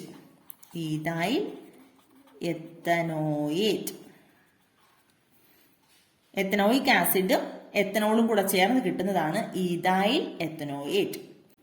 പ്രൊപ്പനോയിക് ആസിഡും എത്തനോളും കൂടെയാണ് കിട്ടിയിരുന്നെങ്കിലോ പ്രൊപ്പൈൽ എത്തനോയേറ്റ് എന്ന് കിട്ടും. മനസ്സിലായോ? അതുപോലെ അപ്പോൾ ഇവിടെ ഇങ്ങനെയാണ് റിയാക്ഷൻ നടക്കുന്നത്. അപ്പോൾ ഇങ്ങനെ റിയാക്ഷൻ ചോദിച്ചാൽ ഓർക്കുക, ഇവിടുന്ന് കാർബോക്സിലിക് ആസിഡിൽ നിന്ന് OHും ആൽക്കഹോളിൽ നിന്ന് Hഉം കൂടെ ചേർന്ന് വാട്ടർ മോളിക്യൂൾ H2O അതങ്ങ് കളയുക, ബാക്കി അങ്ങ് ചേർത്ത് എഴുതുക. അങ്ങനെയാണ് എസ്റ്റേഴ്സിന്റെ ഫംഗ്ഷണൽ ഗ്രൂപ്പ് COO എന്ന് നമ്മൾ പറഞ്ഞത്. കണ്ടോ, COO ഇടയ്ക്ക് വരുന്നത്. ഇതാണ് എസ്റ്റർ. അപ്പോൾ നിങ്ങളുടെ ടെക്സ്റ്റ് ബുക്കിൽ പേജ് നമ്പർ 129 129ാമത്തെ പേജിൽ കുറച്ച് പ്രോബ്ലംസ് തന്നിട്ടുണ്ട്. Examine the given structural formula and select the esters. You may also identify the chemicals required for their preparation. അപ്പോൾ ഇതിനകത്തുനിന്ന് 7 എണ്ണം തന്നിട്ടുണ്ട്. ഇതിനകത്തുനിന്ന് എസ്റ്റേഴ്സ് ഏതൊക്കെയെന്നാണ് ചോദിച്ചിരിക്കുന്നത്. അപ്പോൾ നമുക്കറിയാം എസ്റ്റേഴ്സ് എന്ന് പറഞ്ഞാൽ COO ഗ്രൂപ്പ് വരണം. നോക്കിയേ, ഇതില് COO, ഇത് എസ്റ്റർ ആണ്. ഇത് COOH, അപ്പോൾ എന്താണ്? കാർബോക്സിലിക് ആസിഡ് ആണ്. ഇത് CO ഗ്രൂപ്പാണ്, നമ്മൾ പഠിച്ചിട്ടില്ല, കീറ്റോൺ ആണ്. ദെൻ ഇത് OH എന്ന് പറയുമ്പോൾ ആൽക്കഹോള്. ഇത് OH ആൽക്കഹോൾ, ഇത് ആസിഡ് ആണ് COOH, ദെൻ COO. 1ഉം 7ഉമാണ് എസ്റ്റേഴ്സിൽ വരുന്നത്. അപ്പൊ ഒന്നാമത്തത് അവർ പറഞ്ഞിരിക്കുന്നത് റിയാക്ഷൻ കൂടെ എഴുതി കാണിക്കാനാണ് പറഞ്ഞിരിക്കുന്നത്. അപ്പൊ നമുക്കറിയാം CO വരുന്ന ഭാഗം എന്തായിരുന്നു? ആസിഡ് ആയിരുന്നു. അപ്പൊ നമ്മൾ ഇത്രയും ആസിഡായിട്ട് എടുക്കുക, ഇത്രയും ആൽക്കഹോൾ ആയിട്ട് എടുക്കുക. ഓർക്കുക, ആദ്യത്തെ ഇത്രയും ആസിഡായിട്ട് എടുക്കുക, ഇത്രയും ആൽക്കഹോൾ ആയിട്ട് എടുക്കുക. അപ്പൊ എന്ത് ചെയ്യും? അപ്പൊ നമ്മൾ വേറെ ആലോചിച്ച് ഒത്തിരി ബുദ്ധിമുട്ടേണ്ട ആവശ്യമില്ല. ഇതിൽ നിന്ന് തന്നെ അങ്ങ് എഴുതാം. CH3 CH2 then COOH ആസിഡായി, plus ഈ ഓയുടെ കൂടെ ഒരു H ചേർക്കുമ്പോൾ OH ആയില്ലേ ആൽക്കഹോള്, OH CH3. ഇതിൽ നിന്നാണ് നമ്മൾ എങ്ങനെ കളഞ്ഞത്? ഇവിടെ നിന്ന് OHും EH. ഇതാണ് നമ്മൾ ചേർത്ത് എഴുതിയത്. ഇത് രണ്ടും കളയുമ്പോൾ നമുക്ക് എന്ത് തന്നെ കിട്ടും? CH3 CH2 CO, CH3 CH2 COO CH3. ഇത് തന്നെയല്ലേ നമുക്ക് ഇവിടെ കിട്ടിയത്? ഓക്കെ, മനസ്സിലായല്ലോ. അപ്പൊ CO വരുന്നത് വരെ നമ്മൾ ആസിഡായിട്ട് എടുക്കുക, ഒരു OH കൂടെ ചേർക്കുക. ഇപ്പുറത്തെ ഓയുടെ അവിടെ ഒരു എച്ച് കൂടെ ചേർക്കുക. അങ്ങനെ എടുത്ത് എഴുതിയാൽ മതി. ഇത് ഈസി ആയിട്ട് പറഞ്ഞു തരുന്നതാണ് കേട്ടോ. അല്ലാന്നുണ്ടെങ്കിൽ നമ്മൾ ഇതിന്റെ പേര് മനസ്സിലാക്കുക, ഏതൊക്കെ ചേർന്നാണ് ഇത് ഉണ്ടായതെന്ന് നോക്കുക. അങ്ങനെയൊക്കെ എഴുതാൻ പറ്റും. കുറെ എഴുതി വരുമ്പോൾ നമുക്ക് അത് കാണുമ്പോൾ തന്നെ മനസ്സിലാകും ഏത് ആസിഡാണ് ഏത് ആൽക്കഹോളാണ് ഉപയോഗിച്ചതെന്നുള്ളത്. അപ്പൊ നമുക്ക് ഇപ്പോൾ എളുപ്പത്തിന് ഇങ്ങനെ എഴുതുക. ഇങ്ങനെ എഴുതുമ്പോൾ നമുക്ക് ഇത് ഏത് ആസിഡാണ് ഏത് ആൽക്കഹോളാണ്. ഇത് മെത്തനോൾ, ഇത് 1, 2, 3 വരുന്ന ആസിഡ് ഏതാ? Propionic acid. ഓക്കെ, ഇനി ഇതെങ്ങനെയാ വരുന്നത്? ഇതും CO വരുന്നത് വരെ ആസിഡായിട്ട് എടുക്കുക, ബാക്കി ആൽക്കഹോൾ ആയിട്ട് എടുക്കുക. അപ്പോൾ CH3 COOH plus CH2 CH3. ഒന്നുകിൽ ഇങ്ങനെ തിരിച്ചെഴുതുക, അല്ലെങ്കിൽ CH3 CH2 CH2OH. ശരിക്കും ഇങ്ങനെ എഴുതുന്ന പോലെ എഴുതുക. ഇവിടെ നിന്നാണ് ഇങ്ങനെ പോകുന്നത്. അപ്പൊ നമുക്ക് എന്ത് കിട്ടും? ഇവിടെ നിന്ന് OH പോവും, ഇവിടെ നിന്ന് H പോവും. അപ്പോൾ CH3 CO COO CH2 CH2 CH3. നിങ്ങൾ ഇതുപോലെ തിരിച്ചെഴുതിയാൽ മതി കേട്ടോ. അതാണ് ഈസി ആയിട്ടുള്ള വേ. ഇങ്ങോട്ട് തിരിച്ചെഴുതുക. CH3 CH2 CH2OH എന്ന് ഇവിടെ എഴുതുക, വാട്ടർ മോളിക്യൂൾ കളയുക, ബാക്കി എടുത്ത് എഴുതുക. അപ്പോൾ ഇത് തന്നെയാണ് നമുക്ക് ഇതിന്റെ ആൻസർ ആയിട്ട് കിട്ടുന്നത്. അപ്പോൾ ഇങ്ങനെയാണ് ഇതിന്റെ റിയാക്ഷൻ എഴുതുന്നത്. നമുക്ക് പഠിക്കാനുള്ള ലാസ്റ്റ് പോർഷനാണ് സോപ്പ്. ഇതും കൂടെ പഠിക്കാനുള്ളൂ. വളരെ സിമ്പിൾ ആണ്. സോപ്പ് എന്ന് പറഞ്ഞാൽ നമുക്കറിയാം നമ്മൾ ഉപയോഗിക്കുന്ന സോപ്പ് തന്നെയാണ്. ആ സോപ്പ് എന്താണ്, സോപ്പിന്റെ ഇൻഡസ്ട്രിയൽ പ്രിപ്പറേഷൻ എന്താണ്, അതിന്റെ പ്രിപ്പറേഷൻ പഠിക്കാനുണ്ട്. പിന്നെ അത് തുണികളിലെ അല്ലെങ്കിൽ നമ്മുടെ സ്കിന്നിലെ ഒക്കെ ഡേർട്ട് കളയുന്നത് എങ്ങനെയാണ് അതും കൂടെ പഠിക്കാനുണ്ട്. അപ്പൊ നോക്കി, കോമൺ ആയിട്ട് നമ്മൾ അതിന്റെ സോപ്പ് എങ്ങനെയാണ് പ്രിപ്പയർ ചെയ്യുന്നത് പറയുവാണെങ്കിൽ, palmitic acid, stearic acid, oleic acid. കേട്ടിട്ടുണ്ടാവില്ല, ഇതൊക്കെ ആസിഡുകളാണ് കേട്ടോ. Palmitic acid, stearic acid, oleic acid, ഇതൊക്കെ ഫാറ്റി ആസിഡ്സ് ആണ്. ഫാറ്റി ആസിഡ്സ് കേട്ടിട്ടുണ്ടോ? ഫാറ്റി ആസിഡ്സ് എന്ന് പറഞ്ഞാൽ നമ്മൾ കുറച്ച് മുന്നേ പറഞ്ഞതാണ്. നമ്പർ ഓഫ് കാർബൺ ആറ്റംസ് കൂടുതലുള്ള, നമ്പർ ഓഫ് കാർബൺസ് കൂടുതലുള്ള ഓർഗാനിക് ആസിഡ്സിനെയാണ് ഫാറ്റി ആസിഡ്സ് എന്ന് പറയുന്നത്. അപ്പൊ ഇത് ഒത്തിരി ലെന്തി ആയിട്ടുള്ള ഒരു ചെയിൻ ആയിട്ടുള്ള ഓർഗാനിക് കോമ്പൗണ്ട് ആണ്, ഓർഗാനിക് ആസിഡ് ആണ്. ഒരു വലിയ ഓർഗാനിക് ആസിഡുകളാണ് ഇതെല്ലാം. Palmitic acid, stearic acid, oleic acid, ഇങ്ങനെയുള്ള ആസിഡുകൾ ഗ്ലിസറോൾ, ആൽക്കഹോൾ ആയിട്ടുള്ള ഗ്ലിസറോളിൽ ഡിസോൾവ് ചെയ്യിപ്പിച്ച്, റിയാക്ട് ചെയ്യിപ്പിച്ച് നമുക്ക് എന്ത് കിട്ടും? ഓയിൽസ് ആൻഡ് ഫാറ്റ്സ് കിട്ടും. എസ്റ്റേഴ്സ് ഓഫ് ഓയിൽസ് ആൻഡ് ഫാറ്റ്സ്, അത് എസ്റ്റേഴ്സ് ആണ്. ആസിഡും ആൽക്കഹോളും കൂടെ റിയാക്ട് ചെയ്യുമ്പോൾ നമുക്ക് എസ്റ്റർ അല്ലേ കിട്ടും, നമ്മൾ തൊട്ട് മുന്നേ പഠിച്ചതല്ലേ. അങ്ങനെ കിട്ടി. അത് ആൽക്കലിയിൽ ഡിസോൾവ് ചെയ്യിപ്പിക്കുമ്പോൾ, ആൽക്കലി എന്ന് പറയുമ്പോൾ sodium hydroxide or potassium hydroxide, അതിൽ ഡിസോൾവ് ചെയ്യിപ്പിക്കുമ്പോൾ നമുക്ക് എന്ത് കിട്ടും? സോപ്പ്. ഇങ്ങനെയാണ് സോപ്പിന്റെ പ്രിപ്പറേഷൻ ശരിക്കും വരുന്നത്. Palmitic acid, stearic acid, oleic acid മുതലായ ഫാറ്റി ആസിഡ്സ് ഗ്ലിസറോൾ പോലെയുള്ള ആൽക്കഹോളുമായിട്ട് റിയാക്ട് ചെയ്യുമ്പോൾ എസ്റ്റേഴ്സ് ഓഫ് ഓയിൽസ് ആൻഡ് ഫാറ്റ്സ് കിട്ടും. അത് ആൽക്കലിയുമായിട്ട് റിയാക്ട് ചെയ്ത് ആൽക്കലിയിൽ ഡിസോൾവ് ചെയ്യിപ്പിച്ച് NaOHലോ KOHലോ ഒക്കെ ഡിസോൾവ് ചെയ്യിപ്പിച്ചിട്ട് നമുക്ക് സോപ്പ് കിട്ടും. Industrial preparation of soap is called hot process. The name of industrial preparation ആണ്. സോപ്പിന്റെ ഇൻഡസ്ട്രിയൽ പ്രിപ്പറേഷന് പറയുന്ന പേരാണ് ഹോട്ട് പ്രോസസ്. ഇതിലെ ബൈ പ്രോഡക്റ്റ് ആയിട്ട് കിട്ടുന്ന ഗ്ലിസറോള് മെഡിസിൻസ്, കോസ്മെറ്റിക് മെറ്റീരിയൽസ്, ഇതൊക്കെ നിർമ്മിക്കാൻ വേണ്ടിയിട്ട് നമ്മൾ ഉപയോഗിക്കുന്നുണ്ട്. ഗ്ലിസറോൾ കേട്ടിട്ടുണ്ടല്ലോ. ഗ്ലിസറോൾ കോസ്മെറ്റിക് മെറ്റീരിയൽസിലൊക്കെ ധാരാളമായിട്ട് ഉപയോഗിക്കുന്നതാണ്. ദെൻ ഇതിന്റെ പ്രിപ്പറേഷൻ വളരെ സിമ്പിൾ ആണ്. Take 40 ml water in A beaker. ഒരു ബീക്കറിലേക്ക് 40 ml വാട്ടർ എടുക്കാം. 40 ml വാട്ടർ എടുത്തല്ലോ. ദെൻ അതിലേക്ക് 18 gram NaOH ആഡ് ചെയ്യാം. Add 18 gram sodium hydroxide or caustic soda. Sodium ഹൈഡ്രോക്സൈഡിനാണ് നമ്മൾ കാസ്റ്റിക് സോഡ എന്ന് പറയുന്നത്. 18 gram NaOH ഇതിനകത്തേക്ക് ആഡ് ചെയ്യാം. ആഡ് ചെയ്യുമ്പോൾ കുറച്ച് ചൂടാവും കേട്ടോ solution. Then allow the solution to cool. അതിനെ കൂൾ ചെയ്യാൻ വേണ്ടിയിട്ട് നമ്മൾ അനുവദിക്കാം. Then again add 100 gram coconut oil by drop. 100 gram coconut oil. വെളിച്ചെണ്ണ ഇതിനകത്തേക്ക് ഡ്രോപ്പ് ബൈ ഡ്രോപ്പ് ആയിട്ട് ആഡ് ചെയ്ത് കൊടുക്കുക. 100 gram. നന്നായിട്ട് സ്റ്റിർ ചെയ്യുക, നന്നായിട്ട് ഇളക്കി കൊടുക്കുക. അപ്പൊ നമുക്കത് സോൾഡിഫൈ മോഡിൽ കിട്ടും ലാസ്റ്റ്.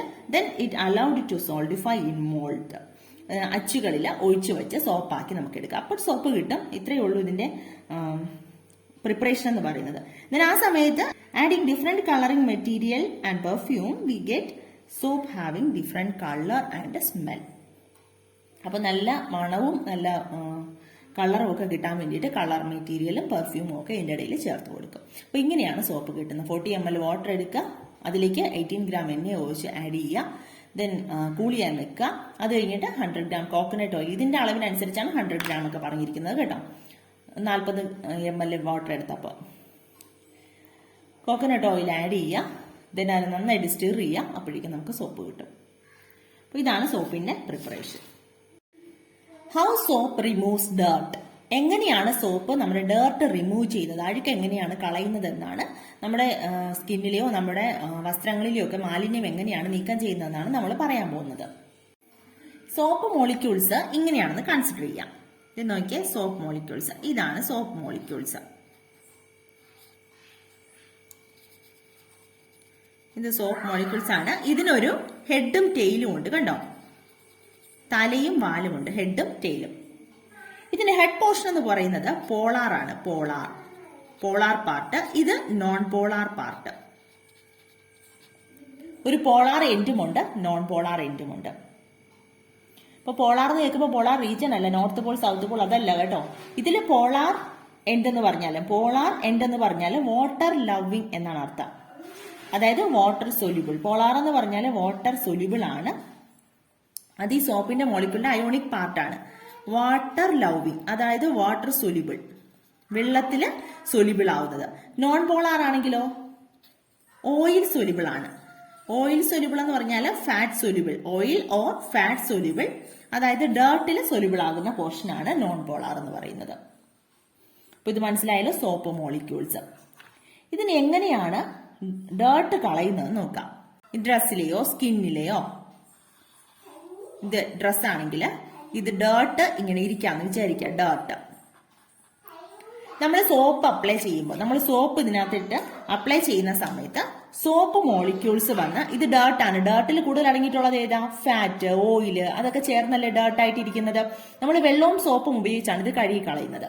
അപ്പോൾ ഈ ഡേർട്ടില് സോപ്പ് നമ്മൾ ഇടുമ്പോൾ, സോപ്പ് ഉപയോഗിക്കുന്ന സമയത്ത് ഈ ഡേർട്ടില് ഈ മോളിക്യൂൾസ് ഇങ്ങനെ വരും. അതായത് പോളാർ എൻഡ് എന്ന് പറയുന്നത് വാട്ടർ ലവിങ് ആണ്, അവിടെ നിൽക്കും.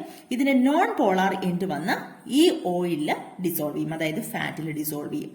അപ്പോൾ പോളാർ എൻഡ് വാട്ടറിൽ ഡിസോൾവ് ചെയ്യും. ഇവിടെയൊക്കെ വാട്ടർ ഉണ്ട്. വാട്ടറും സോപ്പും വെച്ചിട്ടല്ലേ നമ്മള് ഡേർട്ട് കളയുന്നത്. അപ്പോൾ വാട്ടർ ഉണ്ട്. ഇത് പോളാർ എൻഡ് വാട്ടറിൽ ഡിസോൾവ് ചെയ്യും, ഈ നോൺ പോളാർ എൻഡ് ഫാറ്റിൽ ഡിസോൾവ് ചെയ്യും. വാട്ടറിൽ ഡിസോൾവ് ചെയ്യും, ഇത് ഫാറ്റിൽ ഡിസോൾവ് ചെയ്യും. വാട്ടറിൽ ഡിസോൾവ് ചെയ്യും, ഇത് ഫാറ്റിൽ ഡിസോൾവ് ചെയ്യും. ഇങ്ങനെ നിന്നിട്ട് ഇങ്ങനെ സോപ്പ് മോളിക്യൂൾസ് ഈ വാട്ടറിന്റെയും ഡേർട്ടിന്റെയും ഇടയിൽ ഒരു ലിങ്ക് ആയിട്ട് ആക്ട് ചെയ്യും.